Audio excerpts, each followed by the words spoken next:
What's going on, everyone? Welcome to the Season Gaming Bitcast, episode 212.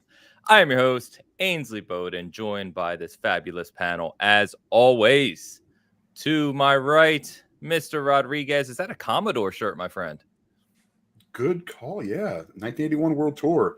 Love with it. My dad's my first concert in Illinois, Springfield, Illinois, buddy. Wow. Is it wrong that I thought, is it a Commodore 64 shirt? Because that doesn't make a lot of sense to me. Yeah. They're very, very different things. But Hoeg, you know that. Yeah. I don't know who the Commodores are. I'm sorry. Oh, me neither. I'm in. Well, I knew like Travis Sunday morning? didn't. I knew Travis. Brick House? Yes, I know all the songs they randomly play in the middle of like Logan and things like that, but no, I don't know who sings them. I know the songs they play to show that it's Vietnam too. I don't know who sings those either.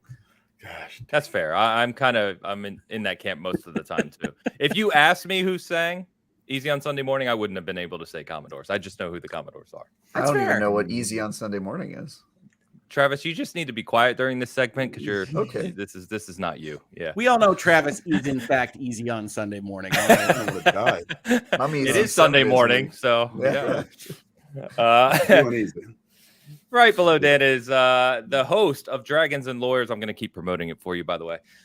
Mr. Virtual Legality himself, Mr. Rick Hoeg. Good morning, sir. Thank you. Yes. Lawyers and Dragons is going crazy with views. A huge success for the channel. Very excited about it. And we've already said it on Twitter, but we're coming back. We're going to do a full campaign season of Lawyers and Dragons. Maybe we'll get some guests on that aren't lawyers. We'll see. You guys can be dragons. We'll figure it out. But yes, happy Sunday morning, gentlemen. I am super excited to be here. Excellent.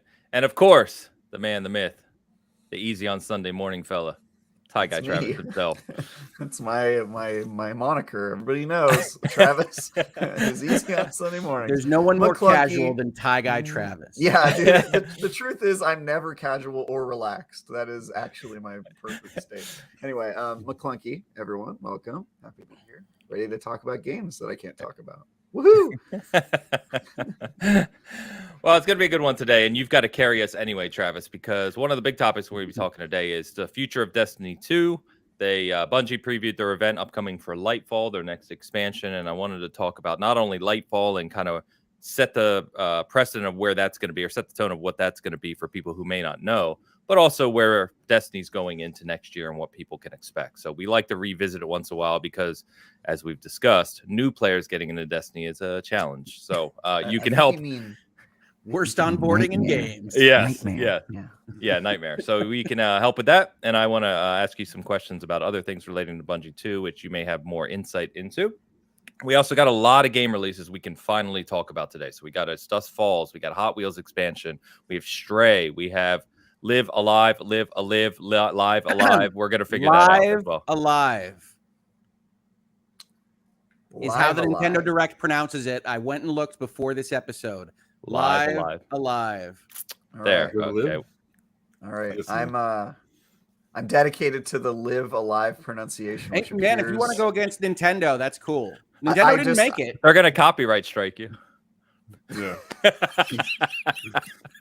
It's an illegal derivative word. I'm mispronouncing the name. I was trained on this when I did VO for my Xenoblade review. They were like, you need to promote another review, Live Alive. That's how you pronounce it. I was like, okay. So that's all right. Maybe it's incorrect, but yeah. And we all know that nobody in your line of work has ever gotten any wrong. Especially pronunciations of names. That's never happened. God knows. Don't come to the Hoeg Law YouTube channel for perfect dead-on pronunciations of virtually anything. All right. So we were trying to solve it this week. Travis says it's Live Alive. Rick says that I went to the Nintendo Direct. Nintendo Direct says Live Alive. So, okay. All right. There we go. We'll be talking about that anyway. A little bit more Xenoblade 3, though Travis can't spill the full beans just yet. But, hey, we'll be talking on that. We've also got a few other things. We've got some updates on what Ubisoft's doing.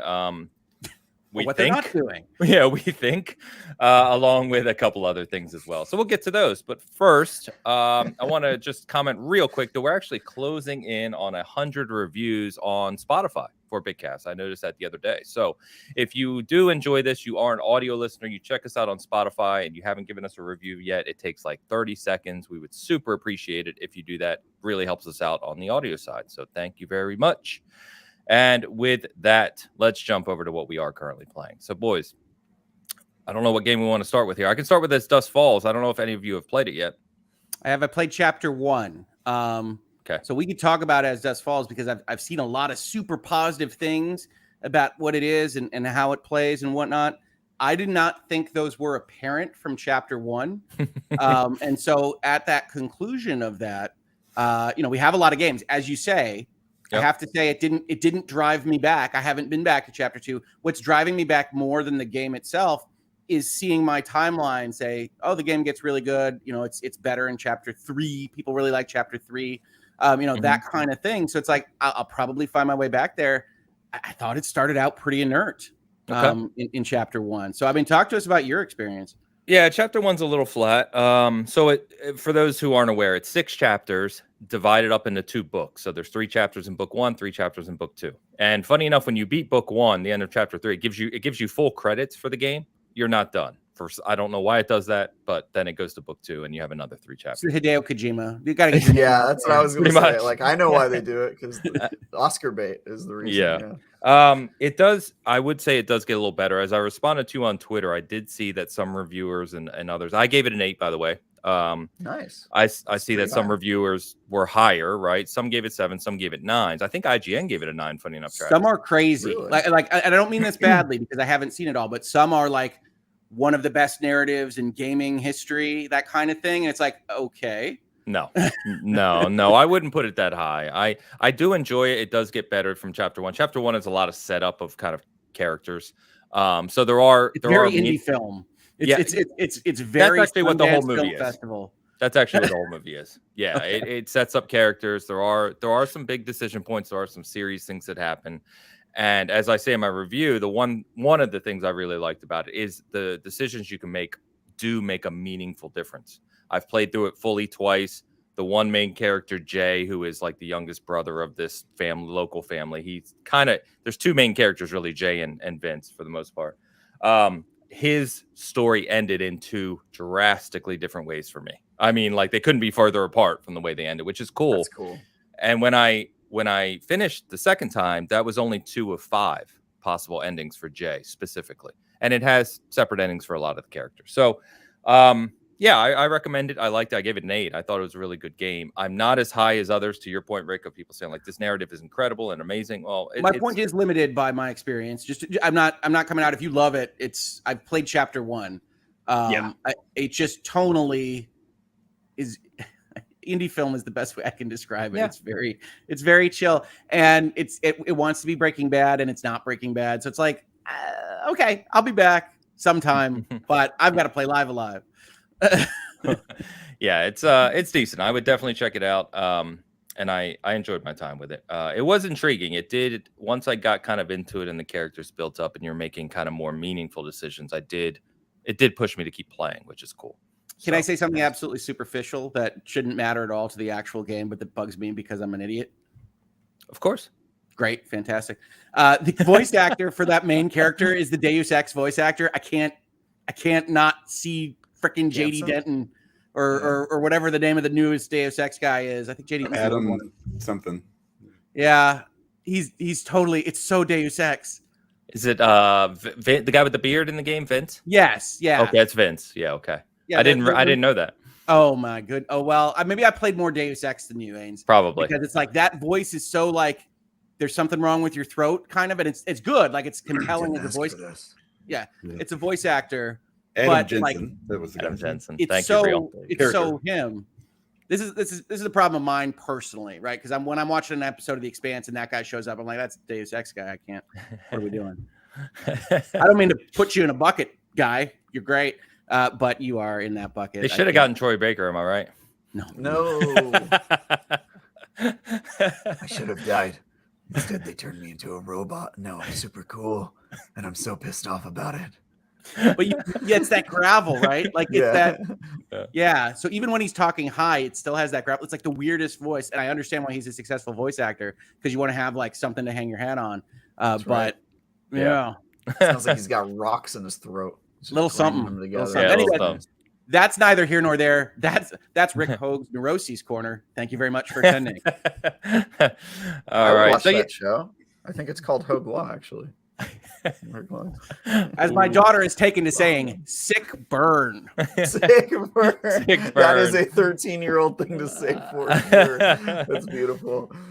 All right. All right. So yeah, check out his Dusk Falls, and you can find my review. It's fully spoiler free if you want to get more insight into what that game's like. Now, let me grab these super chats real quick because Gecko said he wanted to mention this first one right away here. Yeah, are you going to talk about how Destiny could improve its new light experience, aka onboarding potential newbies like me? Yeah, you literally said it right after, or right before. Yeah, we actually, or right after. I think you might have said that. Yeah, right after, or I might have said that. Timed. Yeah. Yeah. So thank you, Gecko, for super chat.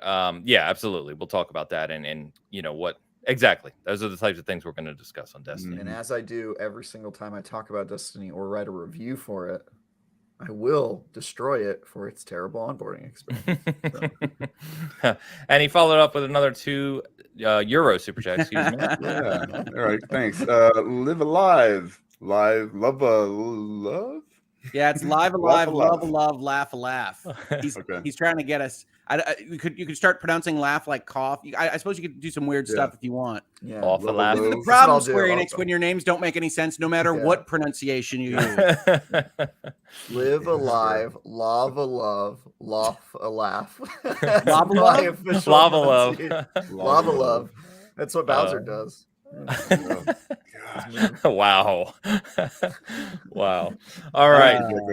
So speaking of Love Live or Live Alive, let's talk about it. Because I have bought it. I haven't played it yet, but I'm very curious about it. It looks to be a fantastic kind of lost game from the era of Japanese RPG I adored. Rick, let us hear about it. Some people are going to hate this damn thing. It is 90s quirk exactly as it was, with the glow up using like Octopath Traveler type stuff. I personally am in love. For those of you that know me, you know my wheelhouse is that Final Fantasy VI, Chrono Trigger, Final Fantasy IV era. This is Square Enix screwing around before they go and screw around even weirder on like the Saga series. So if none of this makes any sense to you, it's 7 individual short stories set in different time periods. This is going to lead into Chrono Trigger, doing at least something similar, although a lot more approachable for America. But each specific segment has different characters and different like functionality. So the prehistory doesn't have dialogue, and the invasion of a Japanese fortress is just that. It's like just one run through a maze-like castle with traps and things like that, where you can pull up a sheet to hide from people, and then it keeps track of how many people you kill for some reason that might be clearer as you go through the mission. And then the next thing is weird, and the next thing is weird, and the next thing is weird, and the next thing is weird.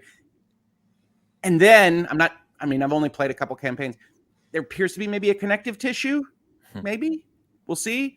But suffice it to say, it doesn't have the quality of life adjustments that you might have expected or forgotten that happened over the last 30 years. So it's a little quirky with where movement is, with where the doors are. It's quirky with how to advance your story. They've tried to handle this with an objective marker, give or take, that kind of works. So you're taking on all that 90s junk. If you kind of remember that, if you don't, if you're not that seasoned and you're watching this, games were a lot less polished before, and to some extent, this feels nice because it's definitely not leading you by the hand. You're kind of smashing your head against walls to try to advance. On the other hand, you say, wow, we've come up with some good stuff in the intervening 30 years. Good on you, game developers. That said, the music is incredible. The graphics are a lot of fun in the HD 2D, which is what I call Octopath Traveler. Yep. And I'm super happy it exists. And I basically want to see them take all their 90s games and do HD 2D to them.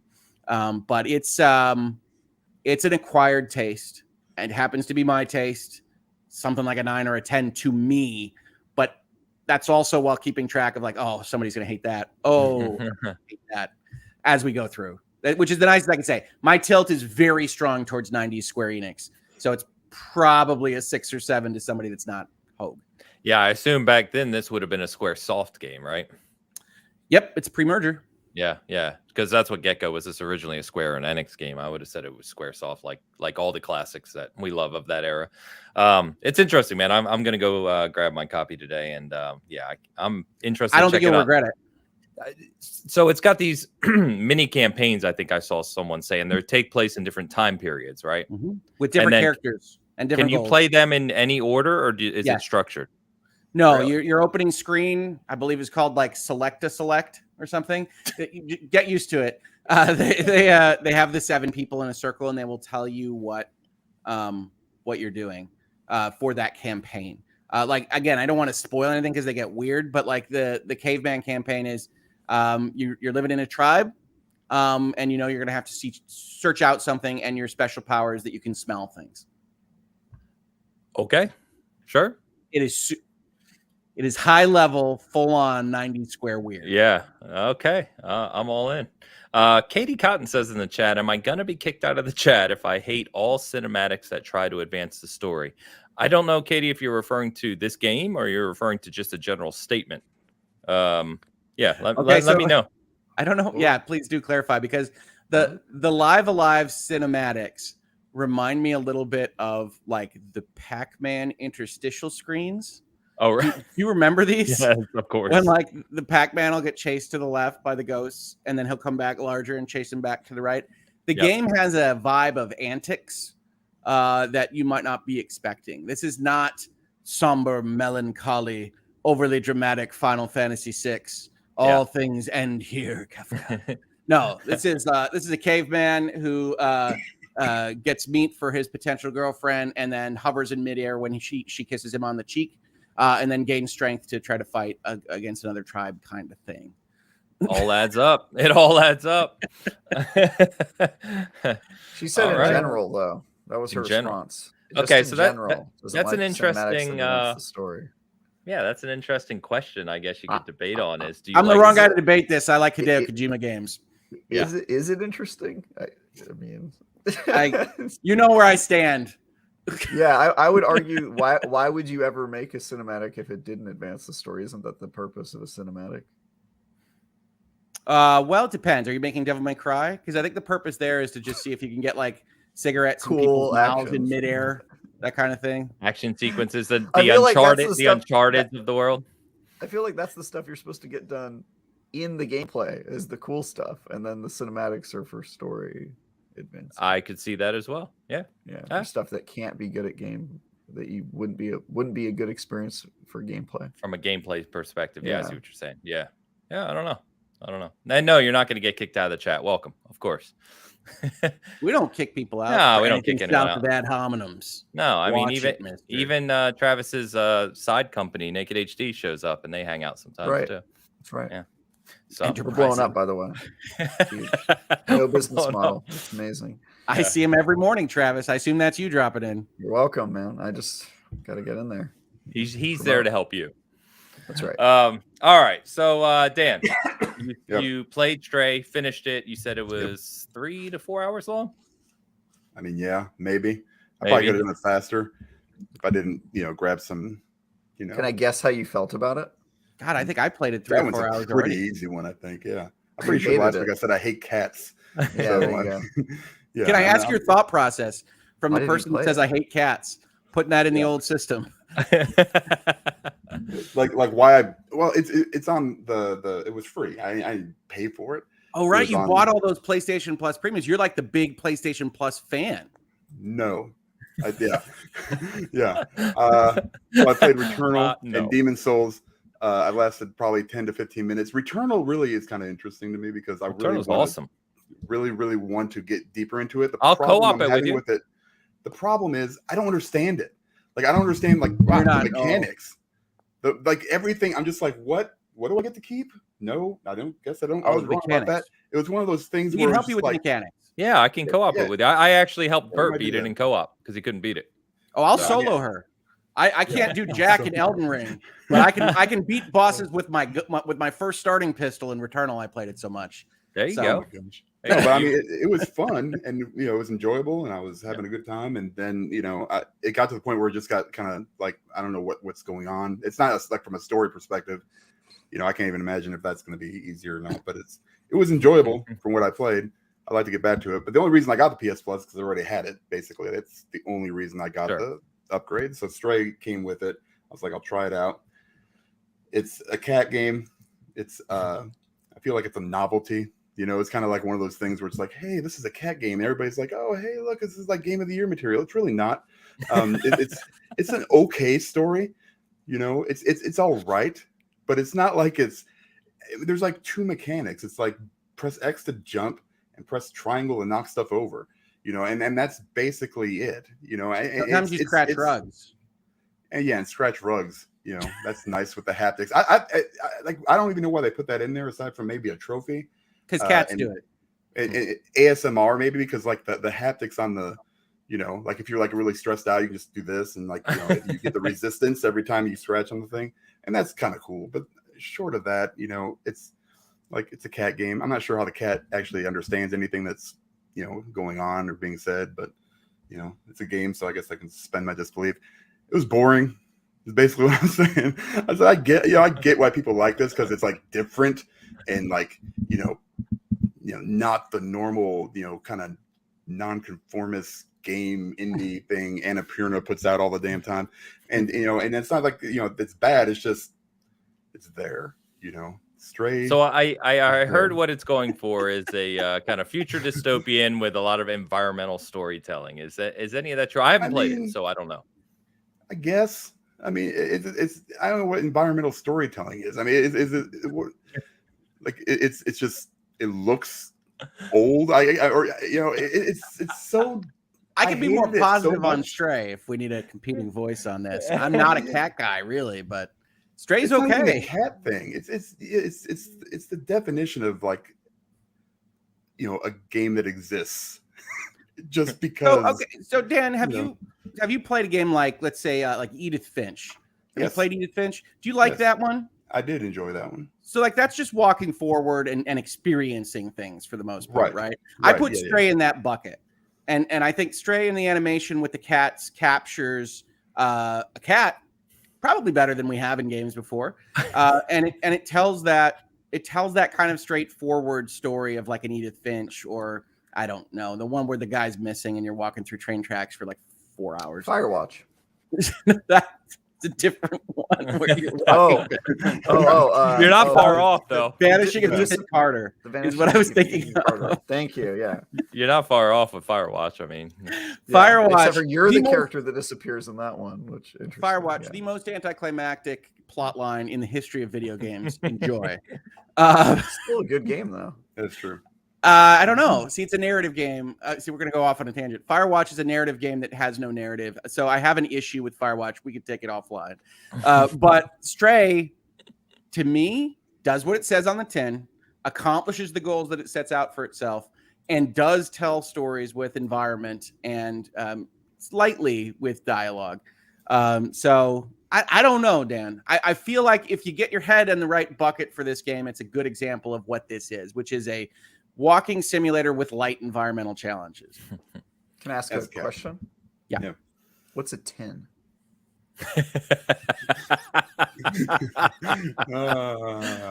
a taxpayer identification number. I'll help you out with that offline as well. Cool. Yeah. Excellent. Naked HD hasn't filed theirs yet. I mean, here's the thing: if you don't have to, we're in a legal gray area for it. Sorry, Dave. Go ahead. Kind of just go for it, man. I mean, if you've got the PlayStation Extra or whatever it is that you have to have, try it out. Yeah, it's on extra. I don't think premium. Yeah, I just don't. I guess I'm not as high on it as everybody else is. I've seen mixed. In fact, Christopher Jetzer in the chat says Stray's boring. It is. I mean, it's just kind of boring. So I've seen some people say it's a really good indie experience, and I've seen other people say they couldn't get into it. Like it's literally like a tone piece. So if you're going in looking for something more than being a cat with environmental puzzles, you will come out disappointed. But like if that description, hey, really good cat animations and environmental puzzles in an interesting location that does tell story with environment sounds good to you. Stray. Dan, I got to be can help honest you. that someone saying really good cat animations isn't selling me on a game. Yeah. I'm just telling Okay, you. so Yeah. Dan, I can help you understand what environmental storytelling is. Sure. Uh-oh. You know when you go into one of your kids' rooms when they're not home and you look around and you start to understand the chaos that is their life? I try to That's it. avoid that. That's environmental mostly. storytelling. That's a Dan hasn't dangerous. been to the upper floors of his house in years. Yeah, that's No, a it's- dangerous precedent. Yeah. He's a It's phobia. very sticky in those rooms, so I just like to stay away from it generally. But I There you go. understand what That's you're environmental storytelling, though. You Yeah, learn sure. through environmental storytelling to stay away from the stickiness of the rooms. saying. Yeah, That's- I mean, I guess there's some in it. I mean, it's. I've never really focused on something like that. I get, I understand the post-apocalyptic stuff. I understand the robots. I understand what happened. I just didn't care because the game didn't really make me care. It's just like, hey, go here, go find this guy, now go find this guy, now go find this guy, now go. And that was basically it for me. And it wasn't like at all challenging. It wasn't at all, which is good for me normally. Like the finding the items and there's not really like side missions per se. It's just, more finding stuff, and it's not hard to find everything. Pretty easy. Just playing through it. There is a trophy that you have to sleep for 1 hour game time. So be prepared if you're trying to get that platinum. You just press triangle, and he curls up and just sits there for 1 hour, and then you can go about your business. So if you've got something to do, go to the bathroom, cook dinner. That's a good time. Why would you sleep in the game? Does it give you like health or something? There's no health. There's a bunch of stuff. There's no point. That You're a don't. cat, yeah. Ames. You got to nap sometimes. That's why they call it a cat nap. Okay. Yeah. All right. There's a lot of stuff you do for no reason, so that serves no purpose except Cat for simulator trophies. Yeah. They should have just called it a simulator game. Cat simulator. But it's not a simulator either. Again, the right bucket here is Ethan Carter, Edith Finch, go to Rapture, whatever else you want. It's like, it's not designed to be challenging. It's not designed to do anything but say you're a cat and tell a story. So again, I don't think that's, I can't judge against what it did, what it was trying to be. So I don't, it doesn't have to work for you, Dan. In fact, it might not work for me so much, but it's like, that's what it was trying to accomplish. It does it. So I don't blame anybody for giving it an 8 or 9. You know what? Well, that's perfect, because funny enough, in the conversation Travis and I had, we talked about that aspect of reviews. Did the game accomplish what the developer set out to achieve? Remember, we talked about that exact focus, and we actually had a decent conversation on that aspect. Yeah. So the problem with saying it accomplished what it set out to. Yeah, the problem with saying did it accomplish what I set out to accomplish is that, by that logic, any game is a 10 out of 10, even if it's busted, as long as you have confirmation that was the intent of the developers, yada yada. It sort of becomes too reductive, right? Because you can set out to achieve a good narrative, and you can instead give us Firewatch. And, that's not what a review's job is. Not to say did the developer accomplish what they wanted. It's to say, did the developer accomplish what I wanted? No, see, Travis, I think you're wrong there, because I think some of the reviewers. It's literally what a review is. No, hang on. It literally is. Yeah, guys. No, because reviewers bring to their own parties bad ones I don't like. Oh, it should have had action gameplay. It should have been Devil May Cry. It should have been darker in tone instead of lighter. They do these things where they bring in the game that they want in order to review what the game is. Now, I'm not saying you can't go and say something like Stray wants to be this walking simulator or whatever, and it does it poorly because X, Y, or Z. I am saying that you can't just say it should have been a turn-based role-playing game with time travel and say, since it wasn't, Stray is a 2. You could say that. I get to use this for the first time, by the way. Please continue. Oh, nice. Where did this come from? Can it go above too? I haven't made one for above because Dan and I don't argue a lot or debate a lot. So this is just for us. Okay. This is for you guys. To be on all the axes. Yeah, I'll make extra ones. Don't worry. But this one works today. Yeah, please carry on. All the diagonal ones can be the hardest. I think there's a problem to your logic though, Hoeg, which is that a developer could want to make something and they could even successfully make it, but if the player observes a boring or uninteresting or monotonous or what have you game, even though they've met all those requirements, they could still give it a bad score and they would be totally within the right to do so. In fact, it is then the developer didn't succeed unless you're going to accuse the developer of aiming for boring, which then we're getting into an art house kind of question, which is like, oh yes, we wanted to show the mendacity and mundanity of life. Some people who don't like walking simulators would say that the developers were aiming for boring, but the problem is that you should never take a developer's intent into account with the review, because A, you can never know it for sure, and B, it does not change the content of the game. It does not change whether or not you enjoyed it or whether it was good or not. And so it changes what they were trying to achieve. I'm not saying you have to read their mind. You have to talk about what kind of game they made. Yeah. Right. So Stray doesn't have difficult environmental puzzles because they want to keep the pacing right and they want to do the story. You can evaluate these things on the whole without saying it would have been better if there were difficult environmental puzzles, because then you're just substituting your judgment for theirs. And what we want is a review of what they actually put on the plate in front of you, not I wish this was a chicken sandwich. Sure, but you can say, without saying, I wish it was a chicken sandwich, they invented a thing. They did the thing that they wanted to do well, and I hate it.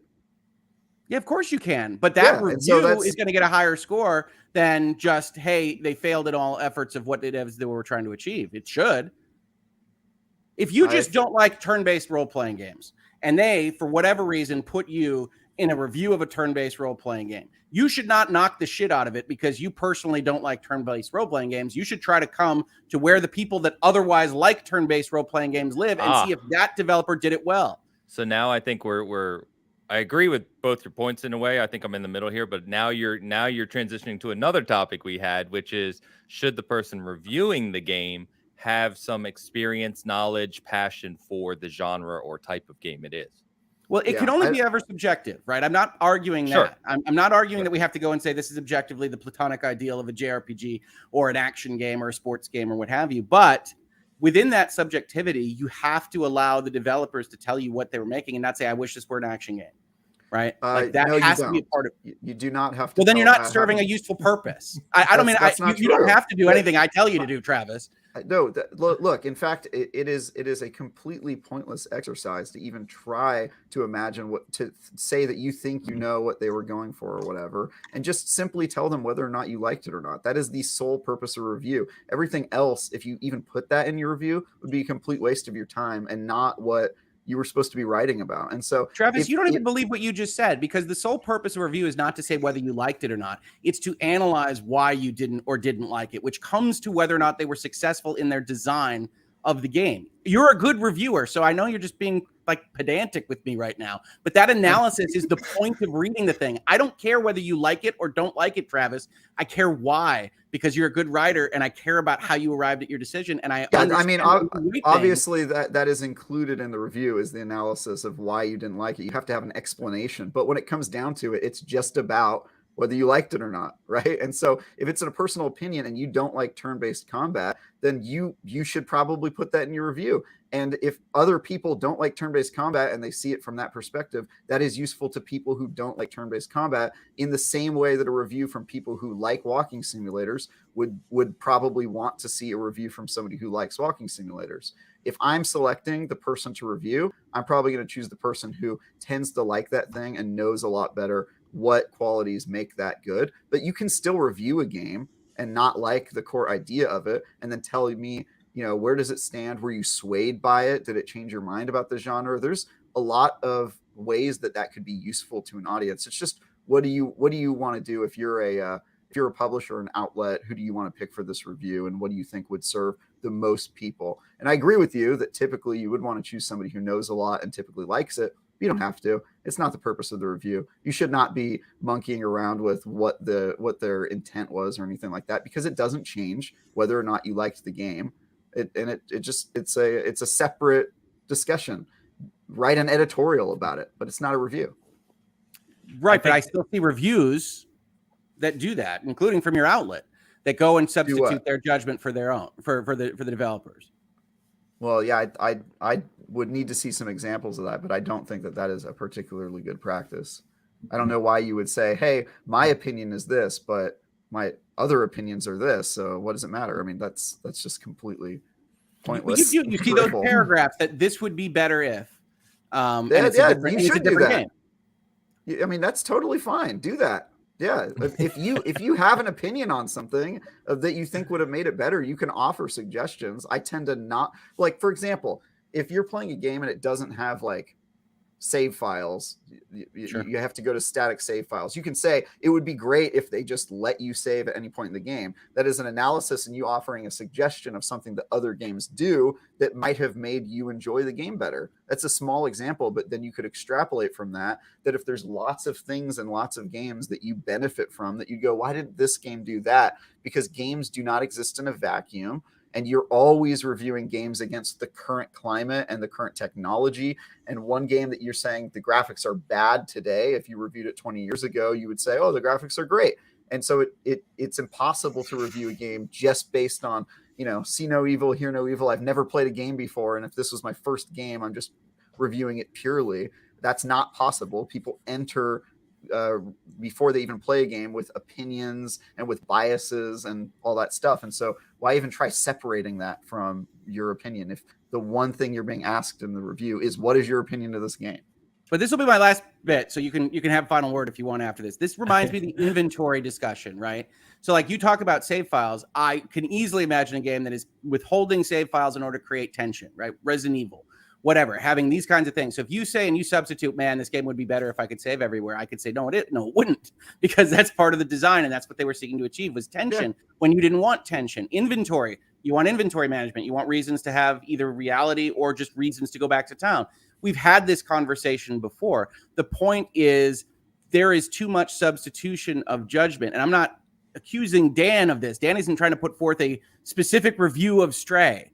But if he were to go in and say it's a cat game and you walk around and 2 out of 10, that's fine for Dan. I don't think that's a terribly useful review. No, it would be for people like Dan. I think, I know, Travis, because we've talked extensively about this. I know Travis falls very hard line on this, which is the review at the end of the day, above everything else, period, is that would be Dan's opinion, and you take it as you will, period.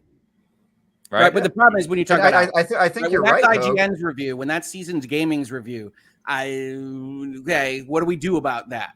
Right, I agree. I think the outlet has that isn't then an outlet question of like what type of people do they want on reviews? Is their philosophy to choose somebody they know is going to be hard on it, or to choose somebody who they know is going to like it? And what reader are they serving? And so when Ains and I had that really long discussion about reviews, his reviews are serving a very different person. Yeah, which you can check out. It's not live for everyone yet, but will be soon. Yeah, his there you go. Subscribe to his Patreon. Yeah. His opinion on it was that his reviewers are trying to accomplish a very specific thing that IGN typically is not trying to accomplish, and so they choose different people for reviews. And I think that if you were trying to do like an average gamer who just plays a couple games a year and doesn't like a lot of art house stuff, and you wanted Dan on your review, I'd be like, yeah, that makes a lot of sense if that's what you're trying to do, just an every gamer reviewing it. But that's not what I would do if I was running an outlet. And so it just depends. But to your point about the inventory thing and the save points, totally agree with those points. And if you personally think that some mechanics that you typically don't like can be in a game if they're implemented correctly, which I fall into that camp as well. I don't like inventory, but some games use it to create dramatic effect, yada, yada. It can be good. Save points I'm a little murkier on, just because I think that it actively becomes annoying for most games. But I totally agree with you on that point. I just think that when it comes to games, you should try to remove, when it comes to reviews, you should try to remove as many elements that aren't your personal opinion, enjoyment, and analysis of the game. And one of those is, why does the developer intent change the quality of the game? And I would just say it doesn't change the quality. Doesn't change your enjoyment of it, certainly. I think in mindset, it changes what you're looking for, right? I'm not expecting Devil May Cry action from Xenoblade 3. I'm not expecting Final Fantasy 16. that is a fair point. If you're the type of I had to do it, Rick. I'm sorry. I apologize. I had to do it. And I would put that in the camp of like biases that a player has when they enter. That is 100% fair. If you go into a Final Fantasy expecting something and they give you something completely different, you have a right to cry about it and to give it a lower score. 100%. I didn't mean to kill Hoeg. I just I didn't make the decision. Once in a while, you ever have something, you've got a bad piece of news, you got to do your taxes or something else that you let yourself forget because it's a better life that way. And then somebody just reminds you occasionally that your favorite series in video gaming has decided to be a Devil May Cry game. So yeah, you should have. And I'm with you, by the way. I don't like the direction either. Ains, you should have kept the Versus logo up because that was the fatality move right there. Hoeg just got eliminated. You would have had to rotate it, Travis. It wasn't your fatality. Yeah, it was a tag team. I tagged him out, and then he did the fatality. Oh no, it was well timed, and it was to the point. I will accept the fatality as it stands. But my God, I forget. And it's like, oh right, shit. And like that's literally my experience. We'll call it a friendship. It ended it, but it wasn't. It wasn't. It's gonna be fine. It's not gonna be a Final Fantasy. We've got some super chats to get to. I know a couple of these. A lot of comments, by the way, while you guys were talking too about reviews, so you can check those out while we're going through these super chats if you want. But let's get to these first. Yeah, Tao with the $5 super chat. Right? Okay, yeah. Why of all things to speak of Destiny 2? Yeah, Diablo 3, Division 1 or 2, or even our savior, Anthem. Why the narcotic we all kick that is Destiny? Shake my head. Oh, well. Yeah, I know. Trust me, I'd rather be talking about Anthem. I'd rather be talking about Division. But here we are. Destiny's the only one that is surviving. We talk about Anthem. I saw a story that they're selling it for a penny at GameStop. Penny. Yes. I saw that too. Yeah, I think I tweeted about that and said I actually could buy 20,000 copies with the in-game currency I still have in Anthem. So if only it had monetary value. Yeah, right. I know. It's worth less than Anthem. Dan, you can sell your account now for 1/10 of a cent, maybe. Yeah, maybe. That's good. That's good. To get on it. Right. Gamer again with the €5.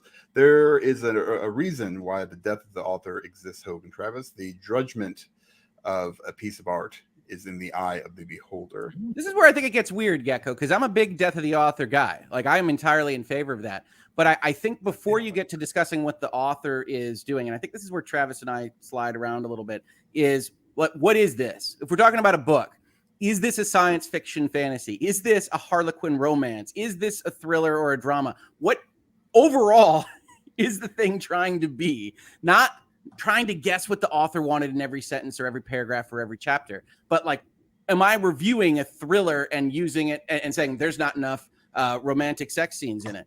Am I looking at a Disney movie and saying there's not enough romantic sex scenes in it? I mean, what am I bringing to the party there? You raise a good overall level. Yeah. So I would just say, I agree with that. But at the same point, you can write a review from the perspective of I'm somebody who doesn't like science fiction and I'm reviewing a science fiction book. Can you put that in your review at the top? Sure, absolutely. I mean, you should always state like that why in the analysis of why you didn't like something also comes an internal delve of like your personal preferences. So that usually comes out in a review regardless, but then that review becomes useful to people who also don't like sci-fi. Maybe you found one you really like and you go, hey, look, I'm not a sci-fi person, but you should read this book because it's science fiction. Kind of like Oxenfree. Yeah, and similar, exactly. Another fatality. And similarly, if you're somebody who likes your heavy romantic sex scenes and you're reviewing Disney movies, that is useful to other perverts who like to watch cartoons. And so Naked HD. Naked That's HD. right. Oh, yeah. If you can get them to pop into the chat right there, well, that would be magic. I'm getting the impression that Ains is slowly working his way into the role of top left corner bomb thrower. Like, yeah, I think so. Yeah, this is dropping them down. I'm like that. Oh, I'm going way back now. What was that game on Atari where the guy just drops bombs from the top constantly and you're trying to save him? Do you guys, any of you that with old? With the trampoline, but I don't remember the name. With like the well, no, those are people falling, right? No, there is an Atari 2600 game where there's a guy at the top. Oh. He's just dropping bombs and you're catching him in like planters or something. Oh, weird. I don't know if I played that one. Yeah, I went to the one where you're catching water. What is that one? We have caught a lot of different things in Game and Watch. So I mean that is granted. I remember Katie Cotton in the house and Walt. Kaboom! That was it. Kaboom! Kaboom! Thank you guys. Kaboom! See, we got seasoned people in the chat. You love to see it. All right, Eric is bringing back a super chat back to our game roast. So I hope one of you is prepared for this one. Hell yeah. With the $10 super chat, I need more reasons why my favorite games suck. Final Fantasy Tactics, easy example. If I wanted to read Old English, I'd go back to college. Oh man. Yeah, you basically took everything that was great about Final Fantasy and turned it into a turn-based board game, which That finishes with you defeating Jesus Christ in battle. So I mean, it's really up to you as to whether or not that's a good or bad thing for Final Fantasy Tactics. Spoilers? Yeah, probably, but I think for 30 years now, I think the NDA is up on that one, or the embargo. I mean, let's see. I couldn't pull off that purple, so no one should be able to.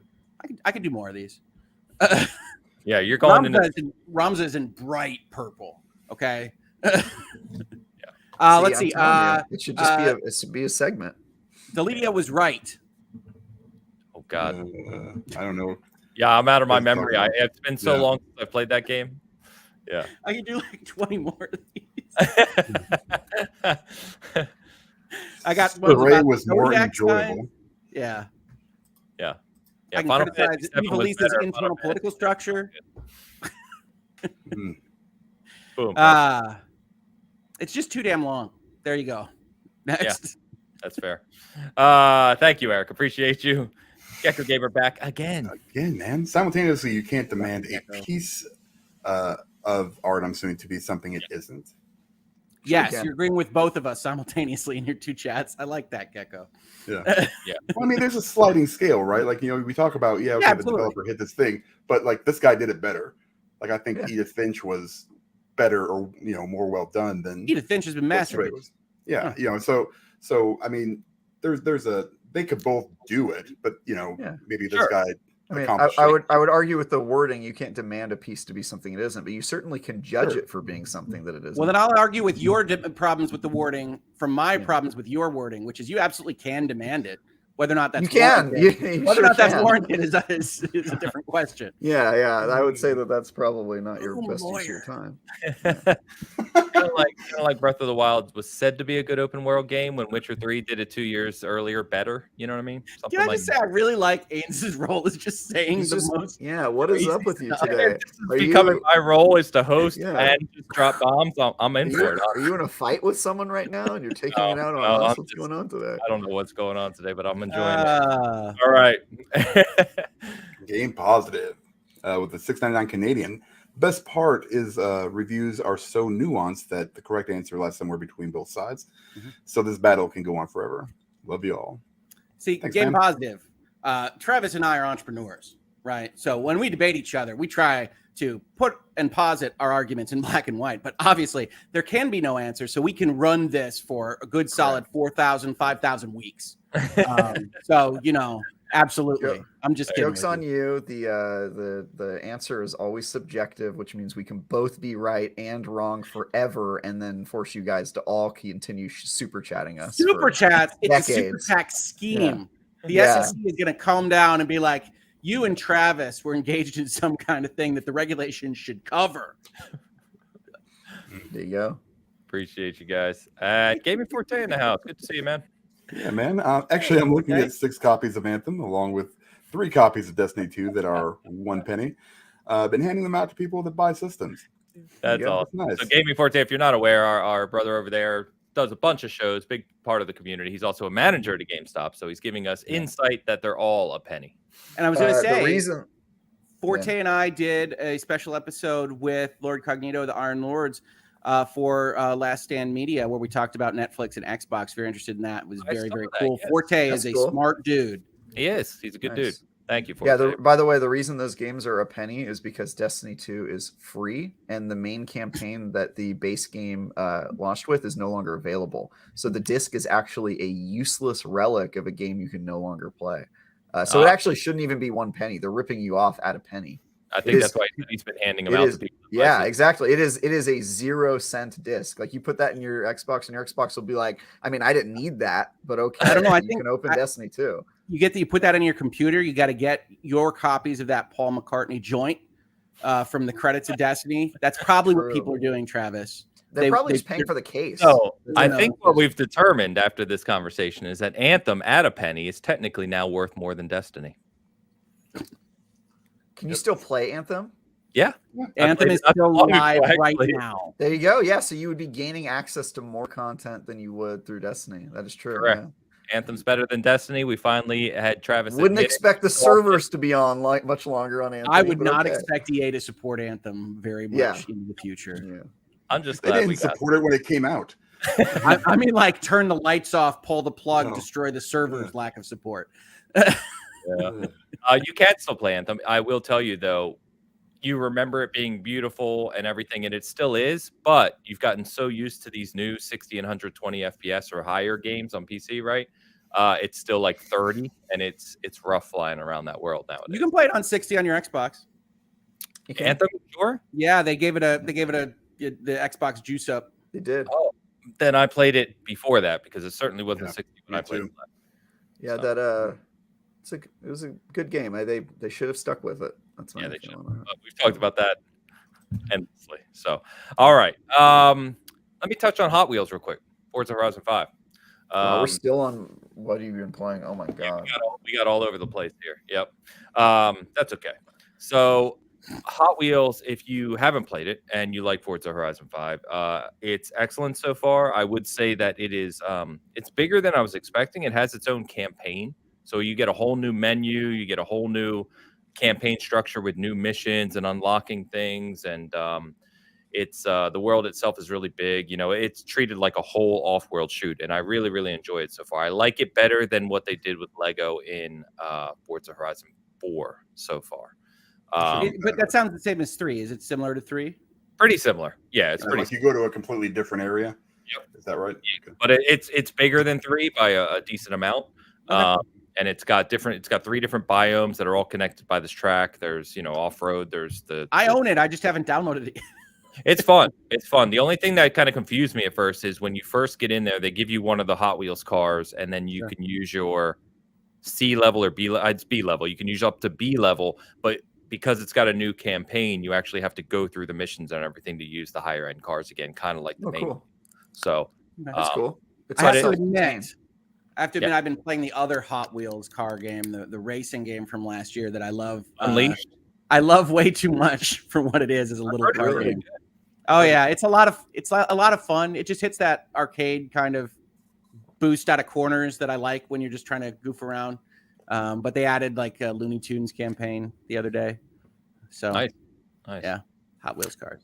I love your exposure to certain games that I know are because you have children. I'm like, these are he has to play these games. Like it's like me getting assigned a game for review. It's like I will tell you I will tell you the games that we've played because I have kids. Actually, we should mention one because it is actually really good. So I played Hot Wheels, I've played Stray, and I've played this last one, Escape Academy, which is very, very good. Escape Academy is very, very good. I was going to talk about that. It's okay. Sorry, Travis. You go. No, go. Yeah, it again does what it says on the tin.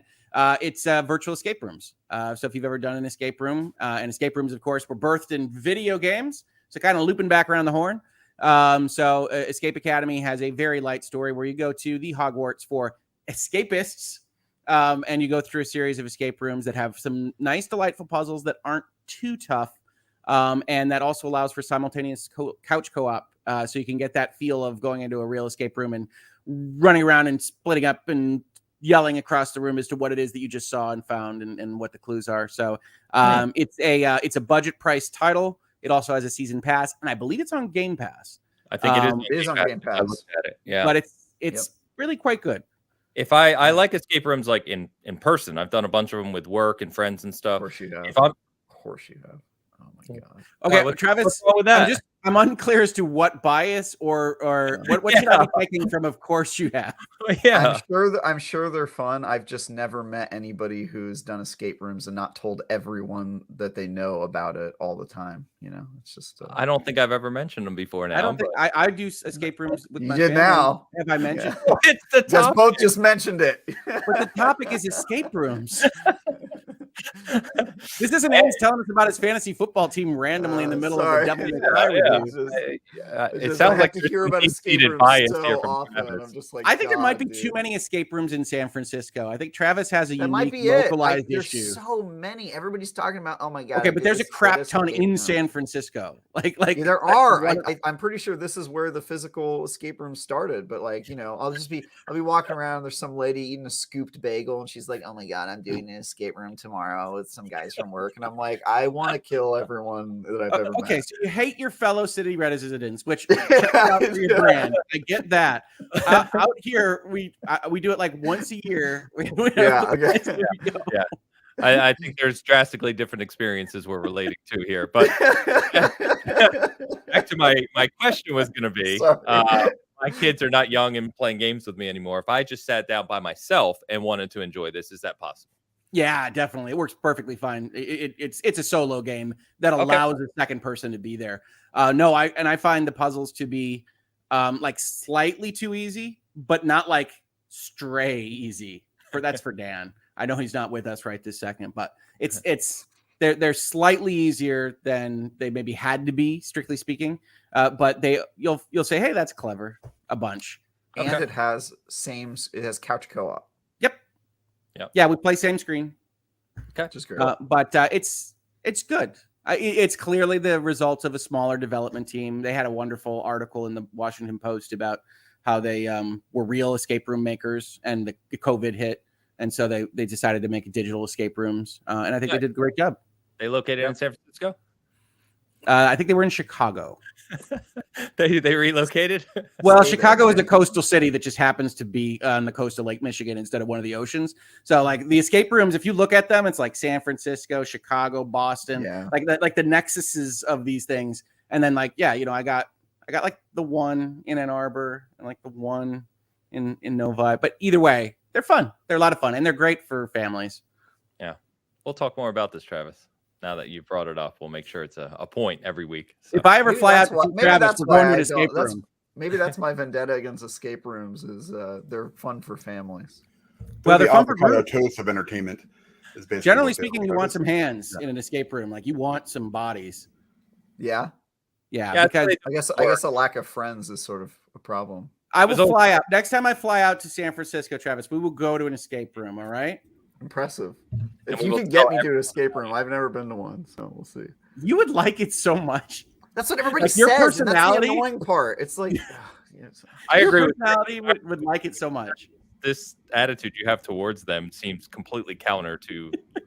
I'm green eggs and hamming it right now. It's that kid in elementary school who knows he would like something, but everybody talked about it too much, and he's just contrarian.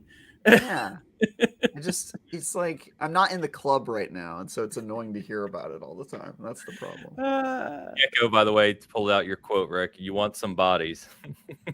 You want some bodies. There it is. You do. But I mean, you can balance them differently. But in general, there's so many puzzles in an escape room. You want a few hands and a few sets of eyes. Yeah, and some of them can get pretty challenging. Anyway. All right, we'll move on from escape rooms. Any other question that let me escape this conversation. There you go. I just wanted to mention that Escape Academy is good. It's on Game Pass, and even if you don't have Game Pass, it's budget priced. I recommend it. There you go. It is. It's good. I would like to agree with everything Hoeg said in his description and recommendation. It's don't miss it. It's cool. Cool. Very cool. I have a quick question for you guys, an on the spot question, if you will. I thought of this morning, which was, we are nearly at August, and we've talked about kind of our favorite games of the year, things of that nature so far, what's coming. What's the game that you've played recently? It doesn't have to be 2022, but most recently that you were super excited for that completely let you down? Interesting. Oof. And I'll start because while you guys think. So for me, and this I'm going to say ahead of time to preface this is a symptom of me not having gone back to it yet, but Horizon Forbidden West for me. And I know we've talked about that because I think Elden Ring slapped it around a bit for me personally. But to say I was excited for Forbidden West would be an understatement, right? Like I am a huge Zero Dawn fan. I'm not a trophy hunter yet. I have the platinum for it. I have posters and art books and Aloy figures and collectibles. I mean, I love Horizon Zero Dawn. And so I was super pumped. I even bought colored plates for my PlayStation for some reason, just because I wanted to. When Forbidden West was coming out, I got the Regala edition. I sat down, pumped, and I put maybe 10 hours into it. And I just haven't been able to get into it. And it's driving me crazy because I keep seeing how many people enjoy it. And it's not striking with me for some reason. So I'm going to keep trying. What was the time limit on this? This year. Oh, no. It doesn't have to be any time recently. Yeah. Oh, well, I mean, the one that the one that's neon signs in my head is Kingdom Hearts 3. But that's like a year or two ago. Like I was really excited about that one, looking forward to it, and I have so many issues with what they did with that game. So like that's the one that I don't know if that's the most recent that also let me down, but that's the one that is like the neon sign that like that one really let me down for going from like really excited to, oh my God, I don't want to talk about it. All right, we got another thing for bomb dropping, Kingdom Hearts 3. All right, I'll keep that in my back pocket. Sometimes I feel like I'm just exposing weaknesses to you, which is fine. Here's the thing: everyone has that weakness in Kingdom Hearts 3. That game was, even if you're just a casual fan of that series like me, like I played them all, but I'm not like a crazy junkie. It's like it's just so bad. I agree with you, Travis, but like if I said the same thing in my community, I will tell you how many people will be like, seriously? Oh, you are crazy. Yeah. I feel like that game got slammed when it came out. I think it got like 8 when it came out, but I think we can look at the Metacritic. I don't know. Crazy. I think it did. It's shiny. I don't. This isn't you, Travis, but I do think reviewers can get shinied out in terms of the first 100%. days of review. Yeah, absolutely. It's a recency bias, and yeah, there's a bunch of problems with that, and good reviewers are aware of it and try to account for it. But yeah, it's shiny is shiny. So Kingdom Hearts 3 on OpenCritic is an 84. Yeah, so it's too high. Game Informer gave it a 9.5. It's too high. Yeah, IGN almost gave it a 9. Well, we gave it an 8. 8.7. It was, I guess, your old scale. Yeah, I hate that. Yeah. So it would have been an 8 under the new scale. If it's anything below, if it's an 8.9, it's still an 8. So is that right? Yeah. It's just truncated. Yeah. Yep, that's how it should be. Another topic Ains and I talked about. I'm a super big advocate for reducing the number of points that you can award. Yeah. Okay. But I even think that Ains' I like 20 movies. I like 5 system is stars. weakness. Yeah. No. Anyway, Travis. Yeah. So that's the one that jumps out at me. I'm for some reason I'm having a hard time thinking of a. Oh, you know what? I guess Cyberpunk. There we go. That's a pretty easy one.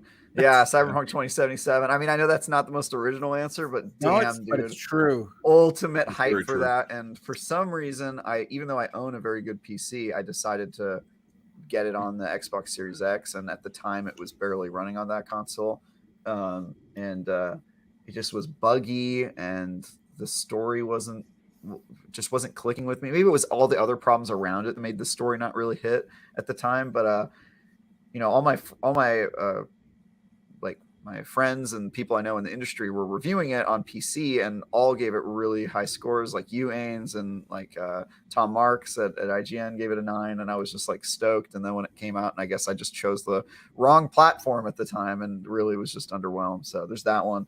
But yeah, I've got a bunch. I mean, you guys know I am pretty harsh on certain games. Like Uncharted 4 will always be like a stab in my heart. I talk about that one a lot. Okay. So it's so hard. Yeah, I mean, Cyberpunk is up there too.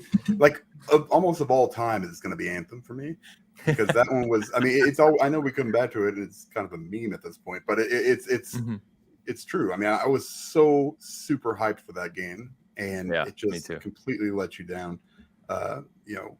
Then the Division 2, I think, came out shortly afterwards, and it was just like, I mean, this is kind of how you do the looter shooter kind of thing.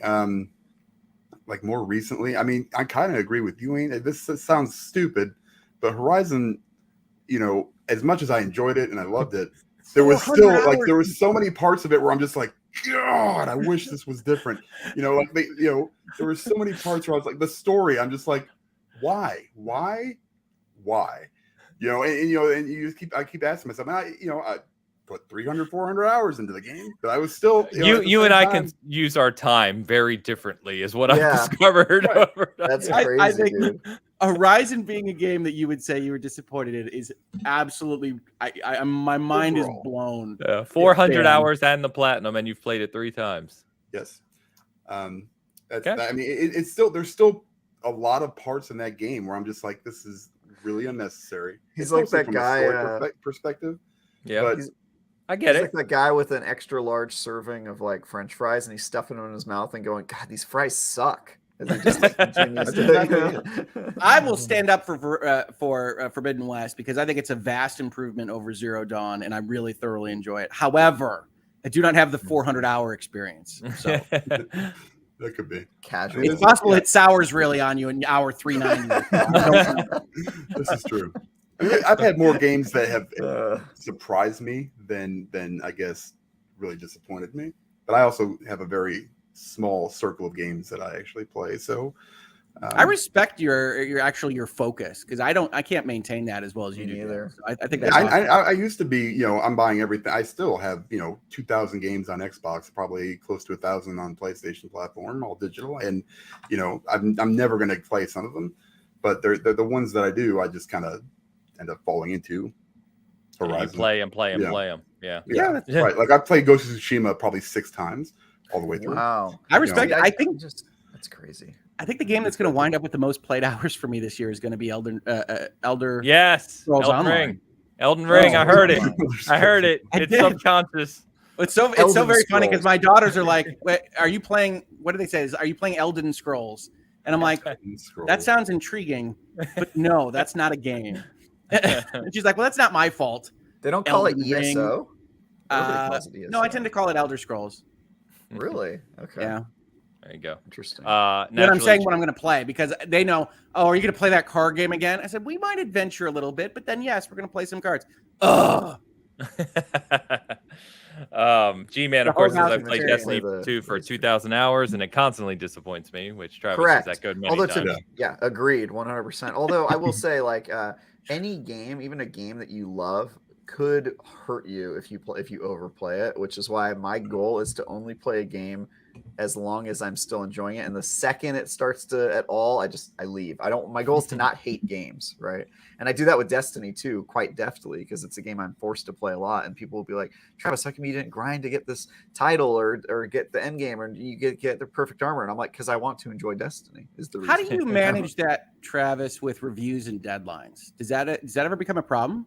Yeah, it does. Actually, one of the things that Ains and I talked about is that sometimes the way that you are forced to review games can have an impact on your enjoyment and your impressions of it. For example, if you're forced to review a 150-hour JRPG and you have 3 weeks to play it, you play 50 hours a week, that can have an impact. That would be weird. That would never happen. Sure. Yeah. Industry and I doesn't think, do that. Yeah, part of it is I mean, luckily it was 3 weeks, so I got to pace it out a little bit. But part of it is that you have to, at least I try to keep in mind, if I had played this under ideal circumstances and it took me 3 months instead of 3 weeks, how would that have impacted? I try to remove the crunch and the work part, because you could say the same thing about pretty much any game, even if it wasn't really long and you had to crunch it.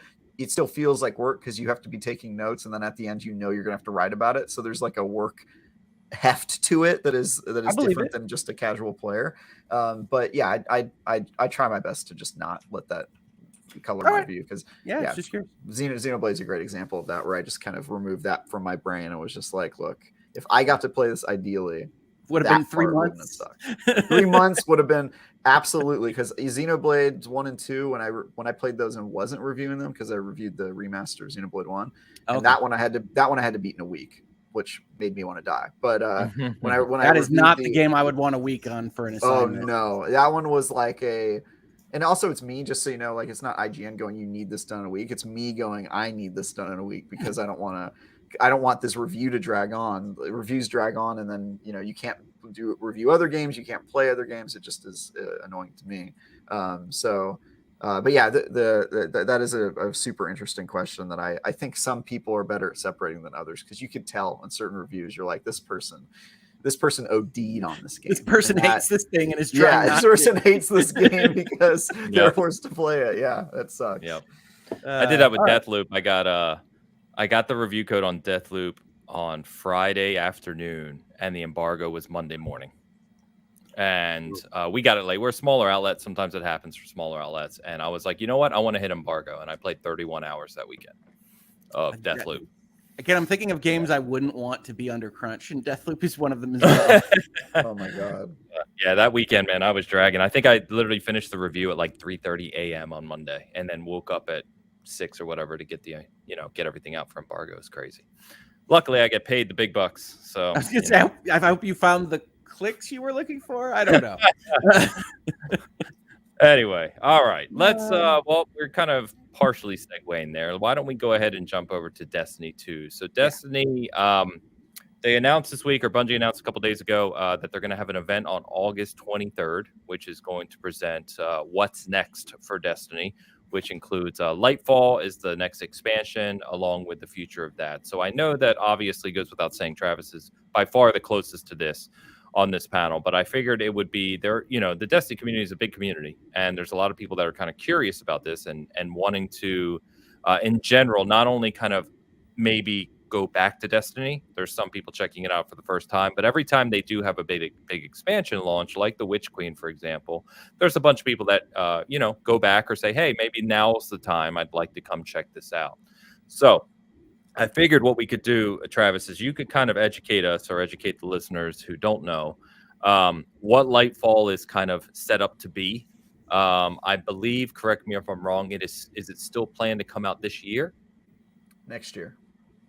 Okay. So is Lightfall a continuation of what was set up with Witch Queen?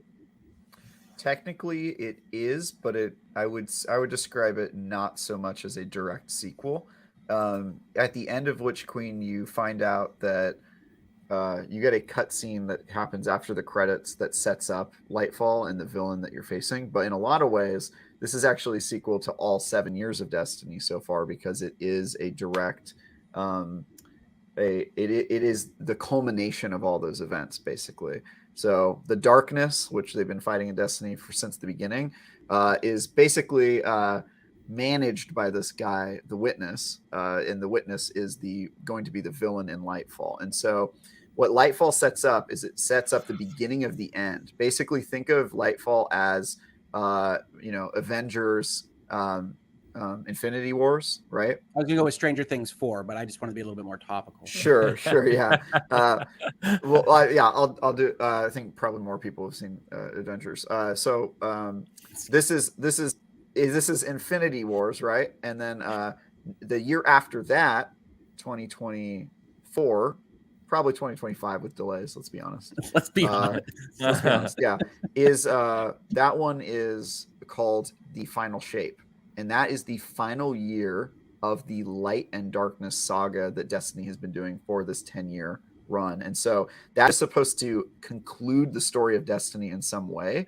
The developers have already said that they plan on doing more Destiny after that. But this idea of the Traveler and the Light and the Darkness and the Pyramids and the Witness and all that stuff that has been in Destiny from the beginning is going to be gone, is going to end. There's going to be some sort of resolution. And so it's interesting because for Destiny fans, we're finally getting the payoff of all this allusion to, oh, there's that big bad in the background who's pulling the strings for years. And I think something that Destiny has suffered from is not having a consistent villain or consistent narrative that makes you feel like you're actually playing against someone.